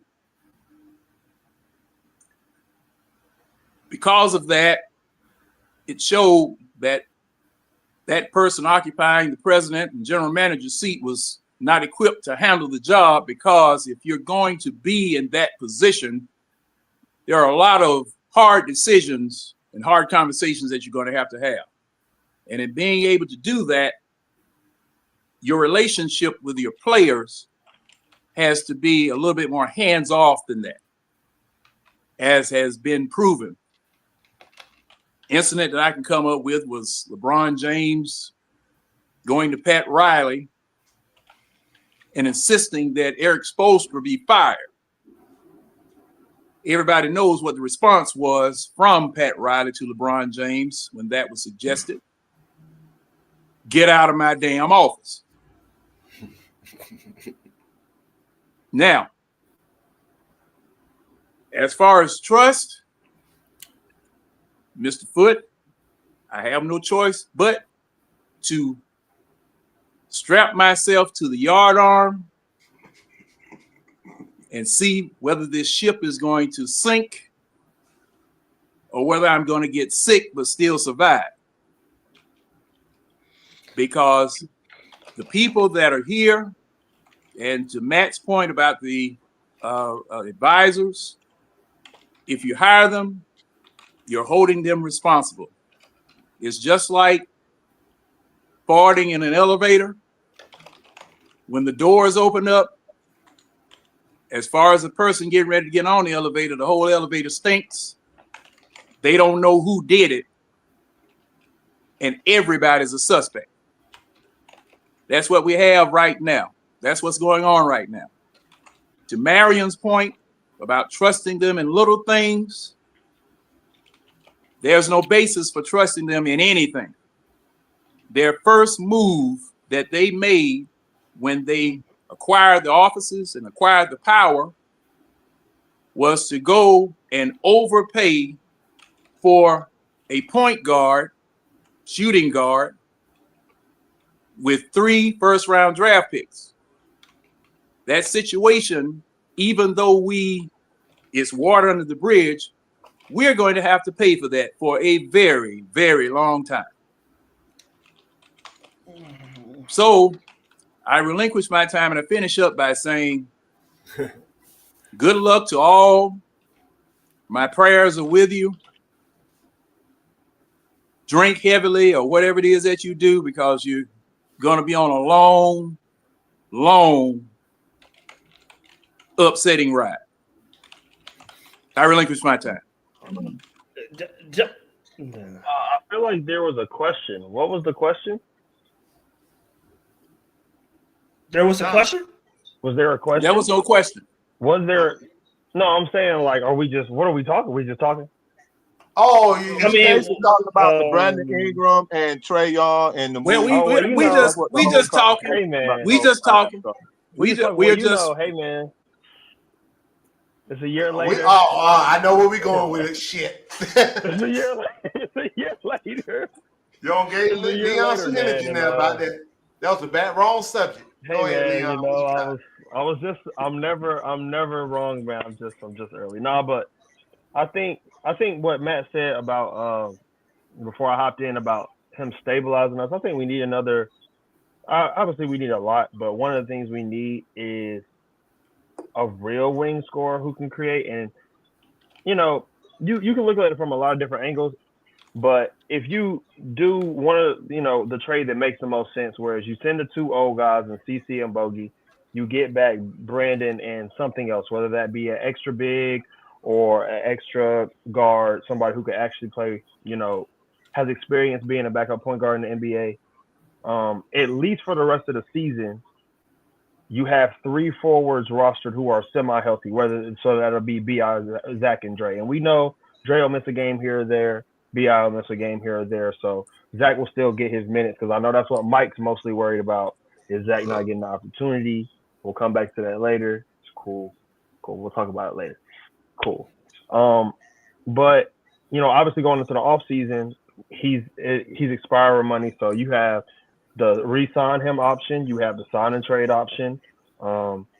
Because teams aren't like the problem with Brandon Ingram is teams aren't trying to pay him $50 million a year. And that's what he wants.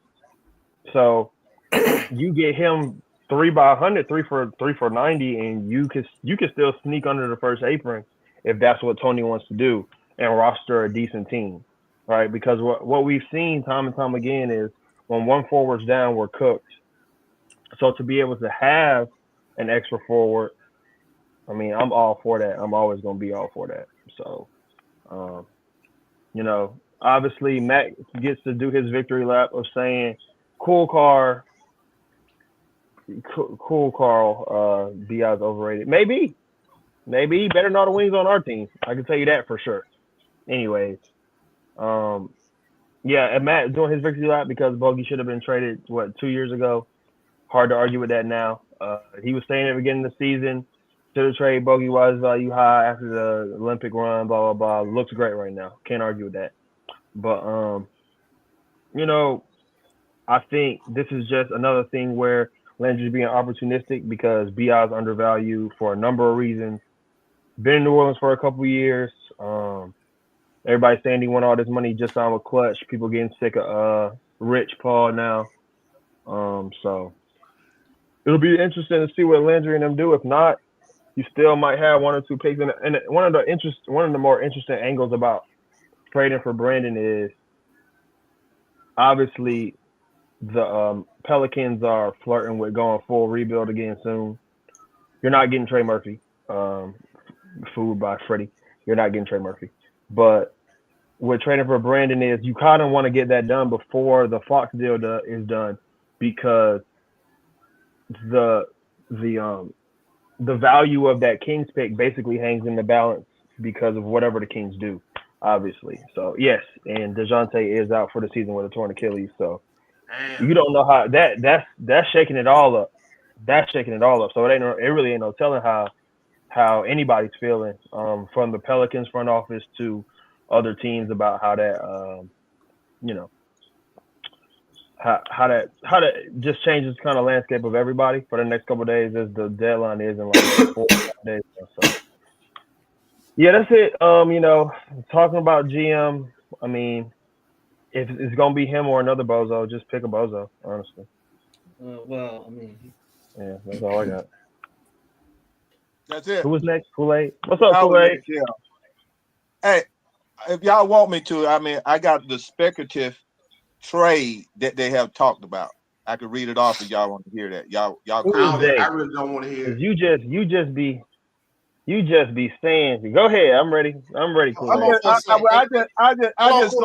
Kool-Aid, hold on for a second. Hey, Mike. I'm Bill in a minute. I got to get up early. You gonna hold it down? I mean, I ain't gonna go right now, but are you gonna hold it down? Yeah, I can, but we've been 2 hours. I mean, when do you want to shut it down? I didn't really realize what time it was though. But yes. It ain't gonna be too long or whatever. But yeah, go ahead. Go ahead though. Y'all you want me to go read that? I'm just gonna read the top part. I ain't gonna read through everything. Okay. Atlanta received Brandon Ingram and Carlo Makovic.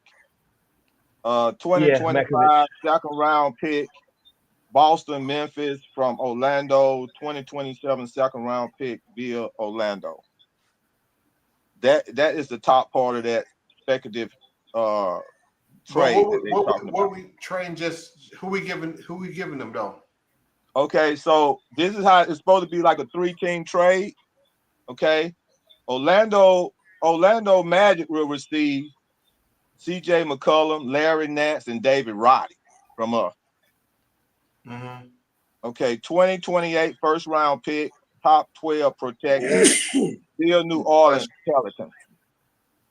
Okay, New Orleans Pelicans will receive Kentavious Pope, Clint Capella, Anthony Black, Gary Harris, 2027 second round pick from LAC via Atlanta, 2030 second round pick via Atlanta, 2025 first round pick from Denver via Orlando.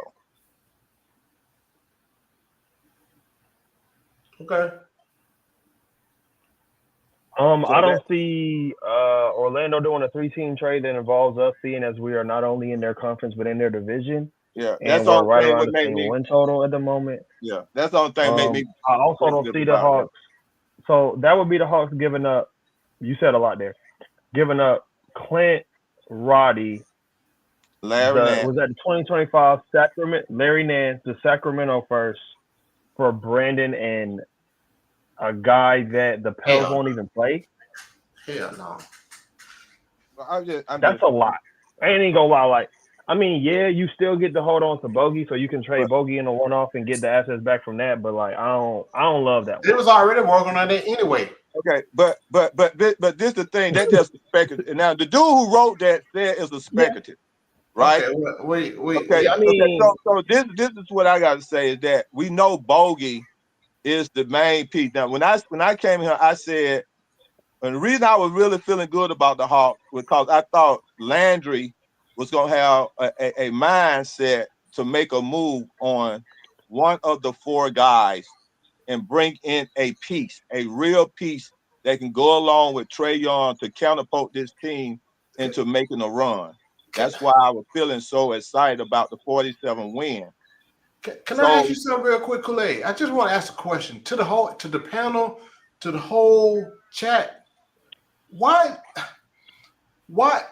All I keep hearing for the last I don't know how many years, somebody to pair with Trey. When are y'all gonna start about building a team? I didn't say Trey Young. Did I say Trey Young in that? Yes, you did. I did. say Trey? Yes, you did. So I'm just you said somebody to put with Trey. Trey Young name in that. No, because somebody. You did. You bring said somebody to. You I said said bring somebody to counterpose us to a win. I didn't say Trey. Did I say Trey Young? Yes, you did. Nah, you Man, said I to didn't pair think I with said Trey Trey Young. and catapult us to win. That's what you said. That ain't matter. You ain't mean to say that, but that's what you said. Well, I probably mean. What I'm saying is that I thought they were gonna make 4 trades. One of the trades, either get rid of Bogey, Hunter, Clint Capella, or Double O in one of those trades. Hold on. Answer my question though. Answer my question. Why do folks keep talking about somebody to pair with Trey alongside with Trey? Why can't Trey stand on his own? Hold on. Listen. I'm gonna answer your question because it takes a team to win basketball. Right. It takes a team and why not build a team? group. So it's not one superstar that has won a championship without somebody with them. So let me say this today. I'm glad you said that. Okay. I'm glad they you have said Robin or Supergirl or Batgirl or whatever or a dog. I'm glad you said that. Okay. A dog. A dog. Spit on, gang. He got that spit on. No, you ain't talking about Super Dog. Super Dog with Superman. Whatever dog it is, they got some superpower to go along with that guy. So we can get see want to go. Okay, so every time I start talking, you always butt in when I'm trying to finish. I just want to finish, man. Even though it might sound crazy, it might sound good, it might not. Bro, I just want to finish what I'm saying. It definitely sounds crazy. Ready to go. Okay, so you know I'm gonna say stuff crazy. Okay, so let me finish my crazy. When can you do that? If we go and say let me finish my crazy because some of the stuff you be saying about Trey and Trey Young is crazy. No. And I let you say it all the time, and you say it every day, and it's crazy. Okay, so let me finish. Okay, let me see if I can get back to my thought. Let me get back to my thought. Okay, 4 players. Only reason I said that I felt that the Hawks had a chance because I thought Landry was going to make a move on one of those 4 players at mid-trade and bring in a player to go along with the team that was going to counterpart the team. I mean, I'm not saying a player. I'm talking about a qualified NBA player that can be put along with the team and with Trey. Okay, I'm gonna say it again. Since y'all say I said it, I'm gonna say it straight up. With Trey, so he can have so it would be so it can counterpart us and get us into the next potential winning. It already showed that we would compete in the first half with all the jump. All we need was to make one move. If we were to trade right now, it seems like we about to trade Bogey. If we get a piece for Bogey, and it's a name, and when I say a name, I'm talking about a real NBA player that has potential. And the only name has came up right now is Brandon Ingram. And there's only another player that seems like they be playing around with for Clint Capella is Aiden. Those are 2 names that been played around with. Now, I know you shaking your head, but I'm just saying names that popping up. I'm yawning. You get what I'm saying? Nah. No, I ain't saying. I'm just saying the names that are popping up. I ain't saying whether you agree with A. You get what I'm saying? I'm just saying the names that are popping up. And Brandon Ingram right now, Brandon Ingram is the shining golden piece of the name that's popping up to move off of Bogey. Now I said we need to move off of Bogey in order for us to win. But if we can get somebody who can make up for that 0-9, that 0-6, that 1-17.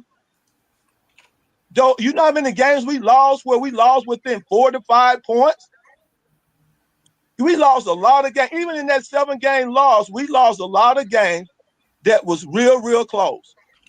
We could have won. All we need was some shooting, just a tad bit of shooting, and we could have won. You going all over. That ain't all we.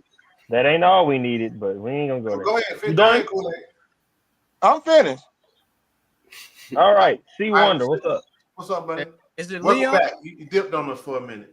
Yeah, Yeah, it's Leon. My family. I had to take care of some of my family. Hey, good to meet you, Leon. Fan of you on Twitter, my brother. I just wanted to say, and I got an idea here. You know, I know Matt ain't gonna like it because it's going to involve two of his favorite players, but I'm going to be packaging Kobe and Kongu to give me some draft picks, and I'm sorry, bro. I'm sorry. They gone. Kobe can't stay healthy, and a Kongu is too small. I can't keep having an undersized center. So I'm going to package them and get me some draft capital back because both of them are good enough. Number one, Kobe's not going to be able to develop here. You want to say he's Shea Gilgeous-Alexander. He ain't going to do that with Trey in the front court. There's no way you can do that. And I'm definitely not benching Dyson's defense, generational defense for Kobe. I'm sorry. Kobe's good. He ain't Dyson. But I'm packaging that away, and I'm going to try to see if I can get either Nick Claxton, Miles Turner, or Walker Kessler, somebody like that. Somebody that is a 7-foot guy, that is a pick and roll guy to the alien's point that is a play finisher. The reason why I'm not a fan of Aiden Kool-Aid is that you got to try to motivate that joker. And I really don't feel comfortable having that guy in there. I know Trey can make anybody great. I can't coach effort, right? Yeah, you can't coach effort. You can't coach effort, Leon. Like, at least with those three guys I mentioned, they play hard. They play tough. They ain't afraid to get physical in the paint, and they ain't afraid to throw elbows. Right? I need a center who's tough. I don't need a guy who's flaky and soft. And I can't, dude. Only reason I say Aiden because of the possibility because they trying to move off of him. That's all I'm saying. I'm not saying what you got. What I'm saying. I'm saying there's more of a possibility to end up with an Aiden than end with the other guy. Yeah, that's what I'm saying. Like I said, yeah, Kobe and Okongu's gone, Matt. I'm sorry. Like they're not Kobe to me. I never understood that draft pick. We were already like heavily in guards already. I didn't know why we needed to draft another one. And Okongwu was we already see that the 0-7 is self-explanatory. So I mean, if you want to give me an excuse what not to. See, the internet guys knew you was leading straight. Hey, look, Wonder, let me tell you something. You ain't there, but look, let me tell you something. If you looking for an excuse, no, Matt got an excuse for you, like for sure. Under my camera. The record. Hold on now. They can't be doing that to me, bro. Matt got an excuse for you, I'm sure. Must be son, man. Legit, like mess nobody else up for a second. I'm like, hold on. The record and Okongwu my brother, y'all. Correlated. The record and Okongwu is not correlated. Do you know why people scream Okongwu's undersized? Okongwu's undersized. Came back. The last 8 games, we're top 3 in the league in defense. Okay.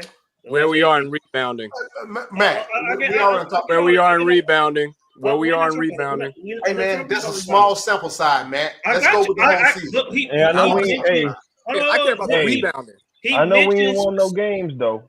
Exactly. That's the other reason. I get that. But you mentioned Okongwu starting and you blaming him for why we're losing, and yet we've never had a defense this good.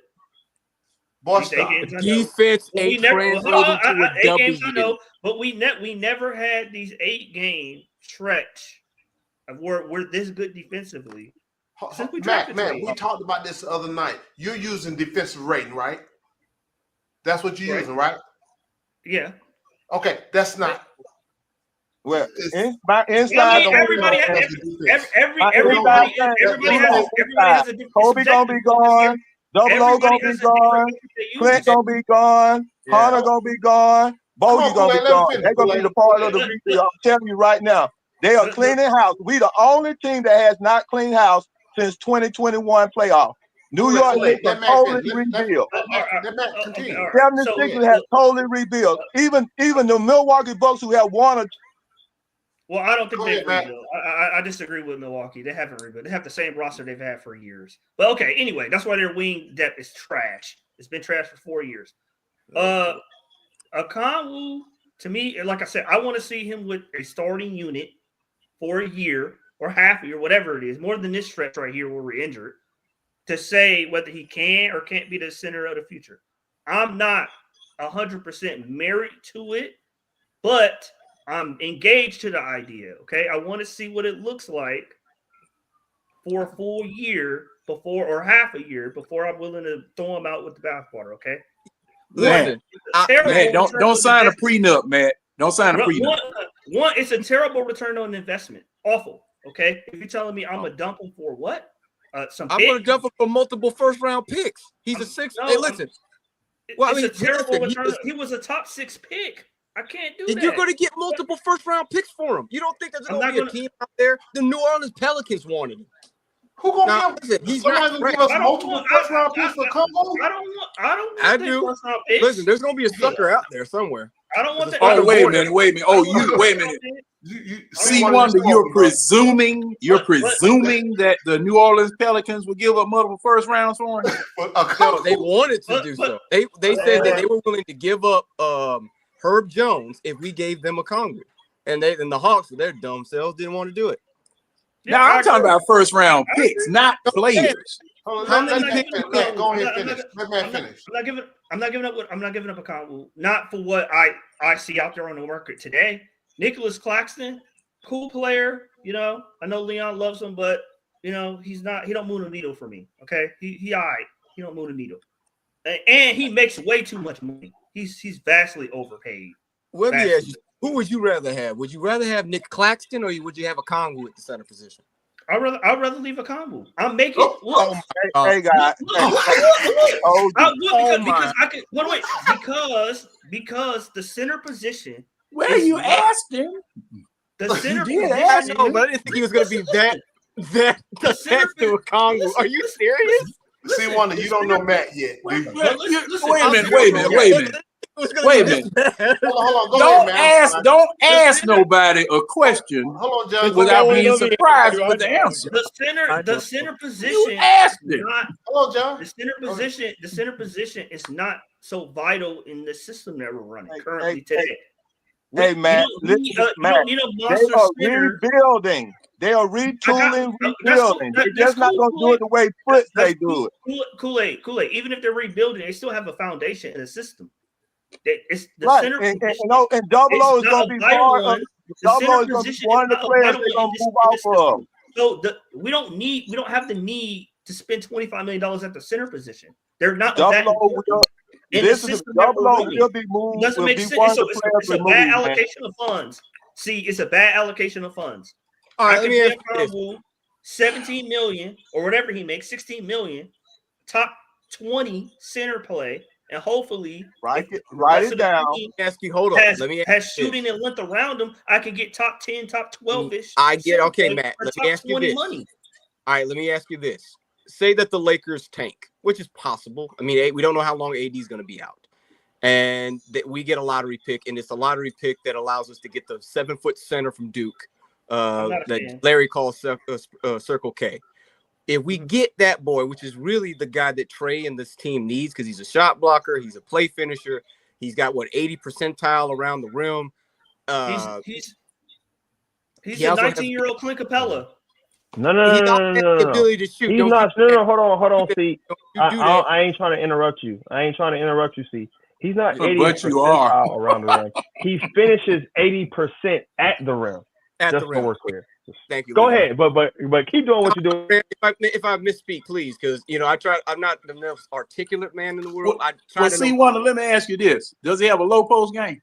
Yeah, he's got a low post game. The brother can. We're talking about a 20-year-old Clint Capella. What are we? No, he is not. Don't. Circle K has a post move. He has a jump shot, which is what Clint has never had. He's able to shoot the three. Well, I can go along with him then. I can go along. Never done, ever. So don't ever disrespect that kid. Number one, two. Hey, and what else he do? See, don't he hit them? Don't he hit his free throws too? See, I think he's hitting them free throws too. He sure do. He's like what? 20% free throws too. Okongwu hit his free throws. When? Where? at the 70 percentile rate. 70 to 75% free throw shooting. Yeah, no, I mean, they both last shoot the free year. throw. Let me ask you this. Yeah, they both. Guys, let me finish my question. Well, that's an upgrade on anything we got. If that was, But that's if why he he's had not that Clint. standard, You can't would be. you He be okay can't with be. Kongwu? He can't be 20-year-old Clint if he hitting free throws. Is all I'm saying. Exactly. I mean, And I guess. Clint- All right, Don't even make him sound like a little Clint bit more Capella. touch. 21, Not with that 20-year-old flicked hitch Clint Capella got in his free throw you shot. realize Clint has never taken a three. Yeah, but at like, I life.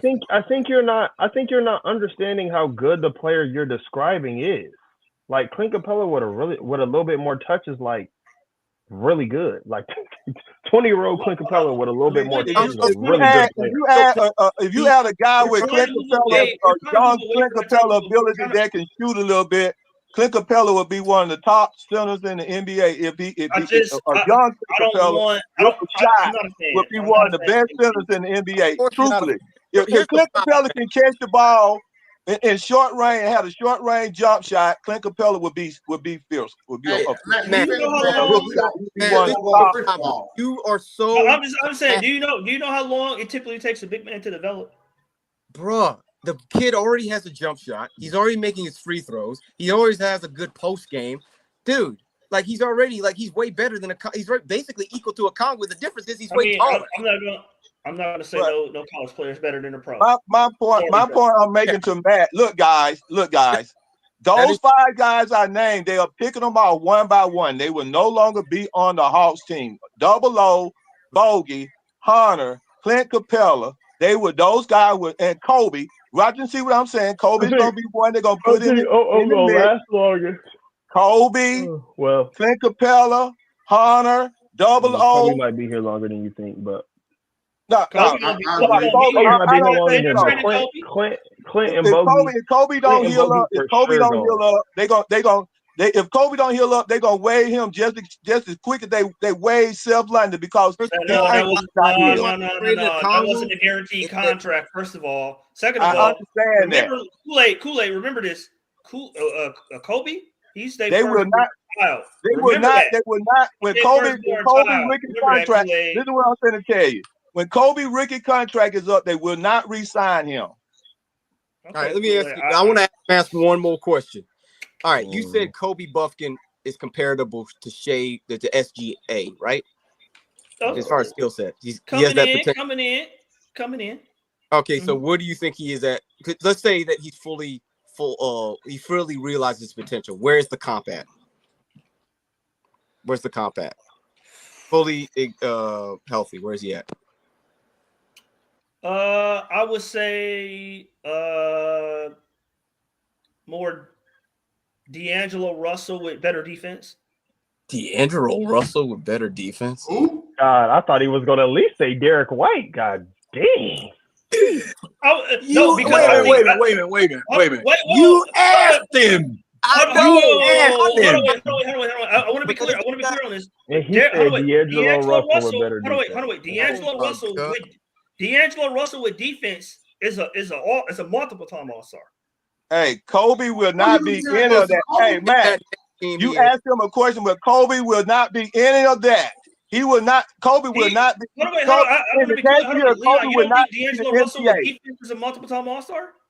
I'm telling you right now, man. In the next 2 years, Kobe will not be in the NBA. He can't be an All-Star because D'Angelo Russell, and then the Brooklyn Nets had that one All-Star game. But notice that's only one. He does have an All-Star game. I said with defense. D'Angelo Russell has never played defense. Team. That was such a fun team. Hey, fellas, hold on a minute. Mike, you still there, man? Yeah, I'm here. Mike. Okay. I mean, I get it, dude. Or you want to just end it? Yeah, I'm about to say he's just go. Hey, fellas, go ahead and get out your last words real quick. Mike, the word is ended. Seems like you didn't want to say it. I just want y'all to know. I just got something to tell y'all. Let's just go around the table. Hey, look, man. Leroy, you start with you since you're talking. All I gotta say is, it's done. That's all I gotta say. It's done. That's all. What's done? What's done? What's it? What? It's done. Speak it. What's done? It's BI? It's done. What, BI? Hey, the season, hey, the season, the Hawks. Oh yeah. Man, Hopefully Landry job. You feel me? It's done. All right, That's see all. what you got, brother. Like I said, I think Bogey's gone for sure. I think Clint's gonna be probably gone. I from what I've heard and what I've seen, they got some sort of deal in the ranks somewhere. I don't know what it is. I don't know what we're gonna get. I hope we don't get fleeced. I say this. I have a little bit more confidence in Landry than I did with Schlenk when it comes to trades. I don't know why. I know it's delusional to say that, but I have a little bit more trust with Landry not getting fleeced. Because what he did with DeJounte, getting Dyson, getting Larry. Genius, wasn't it? Yeah, Matt, don't make me have to regret giving your boy credit, please. That was smart. So I got it. He's shown me at least one time. Because he'll make you regret it.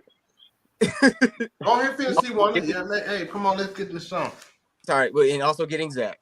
So I'll say that I think we're going to be okay. If we get BI, I think we'll be fine. I think we'll make the playoffs. I think we're going to make the playoffs regardless, depending on the moves we make, but we're going to be fine. All right, that's what's up. Go ahead, John. What you got?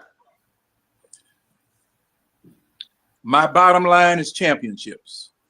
Okay. That's it. Fair These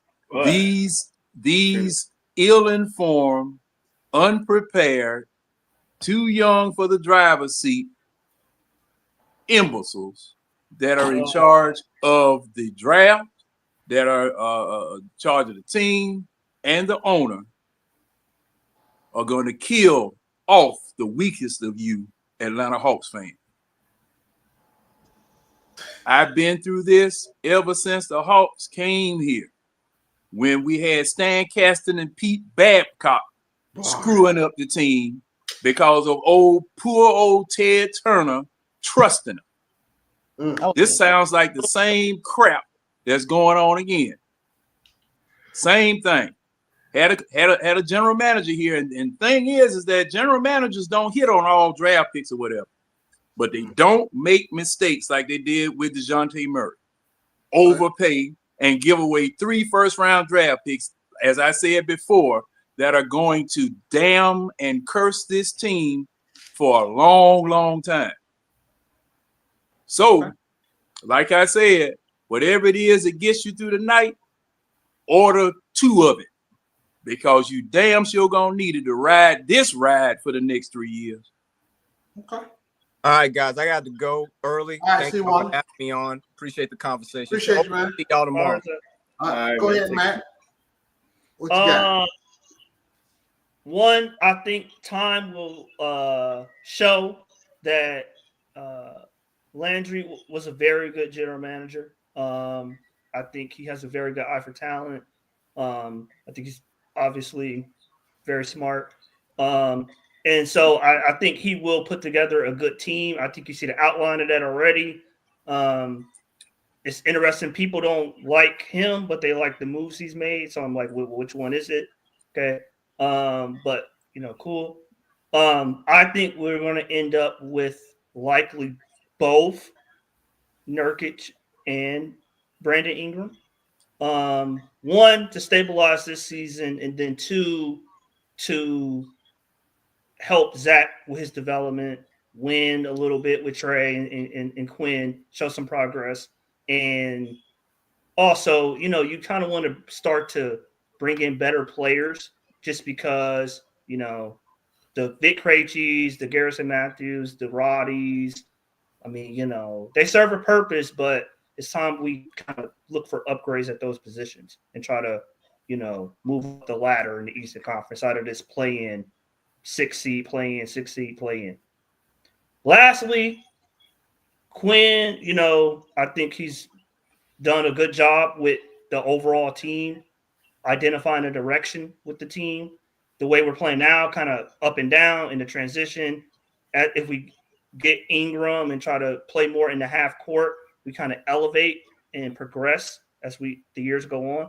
We're a good transition team. Then we transition into a good half court team, a good defensive team. And then you look up in 3 years, we can compete seriously for a championship. So it's a slow grind, John, but I say 3 years ish. I think you're gonna be happy with the result.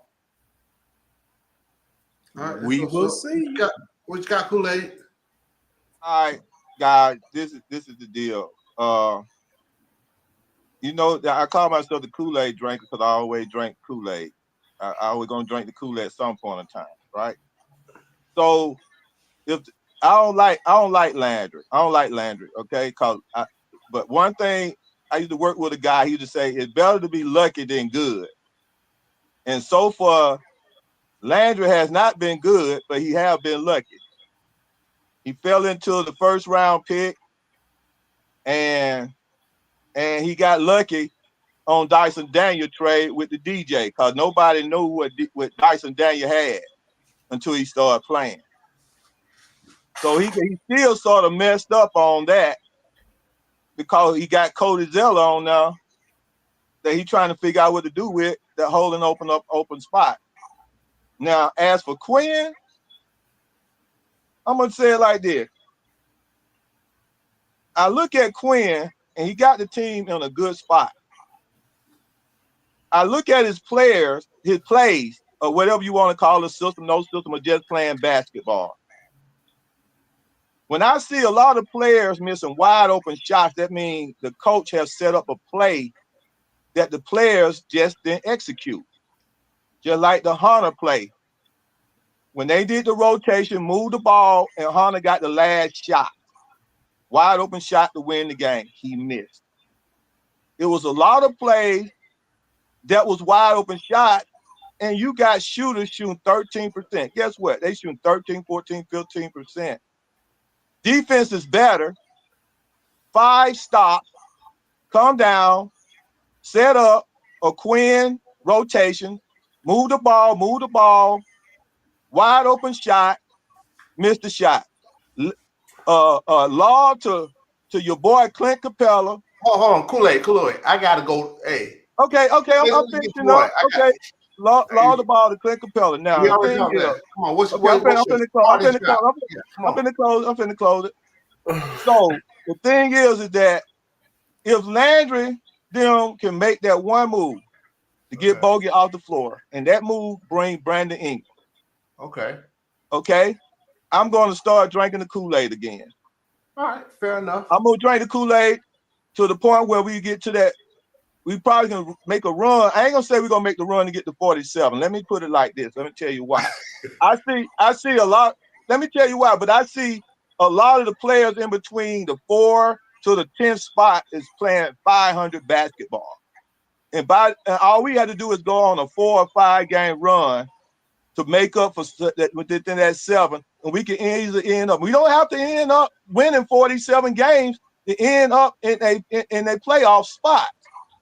Now, with the addition of a Brandon Ingram or that named player, whoever they get for Bogey is that player, we have proven to ourselves that we have the potential to beat the top 3 teams. And we can give them a run.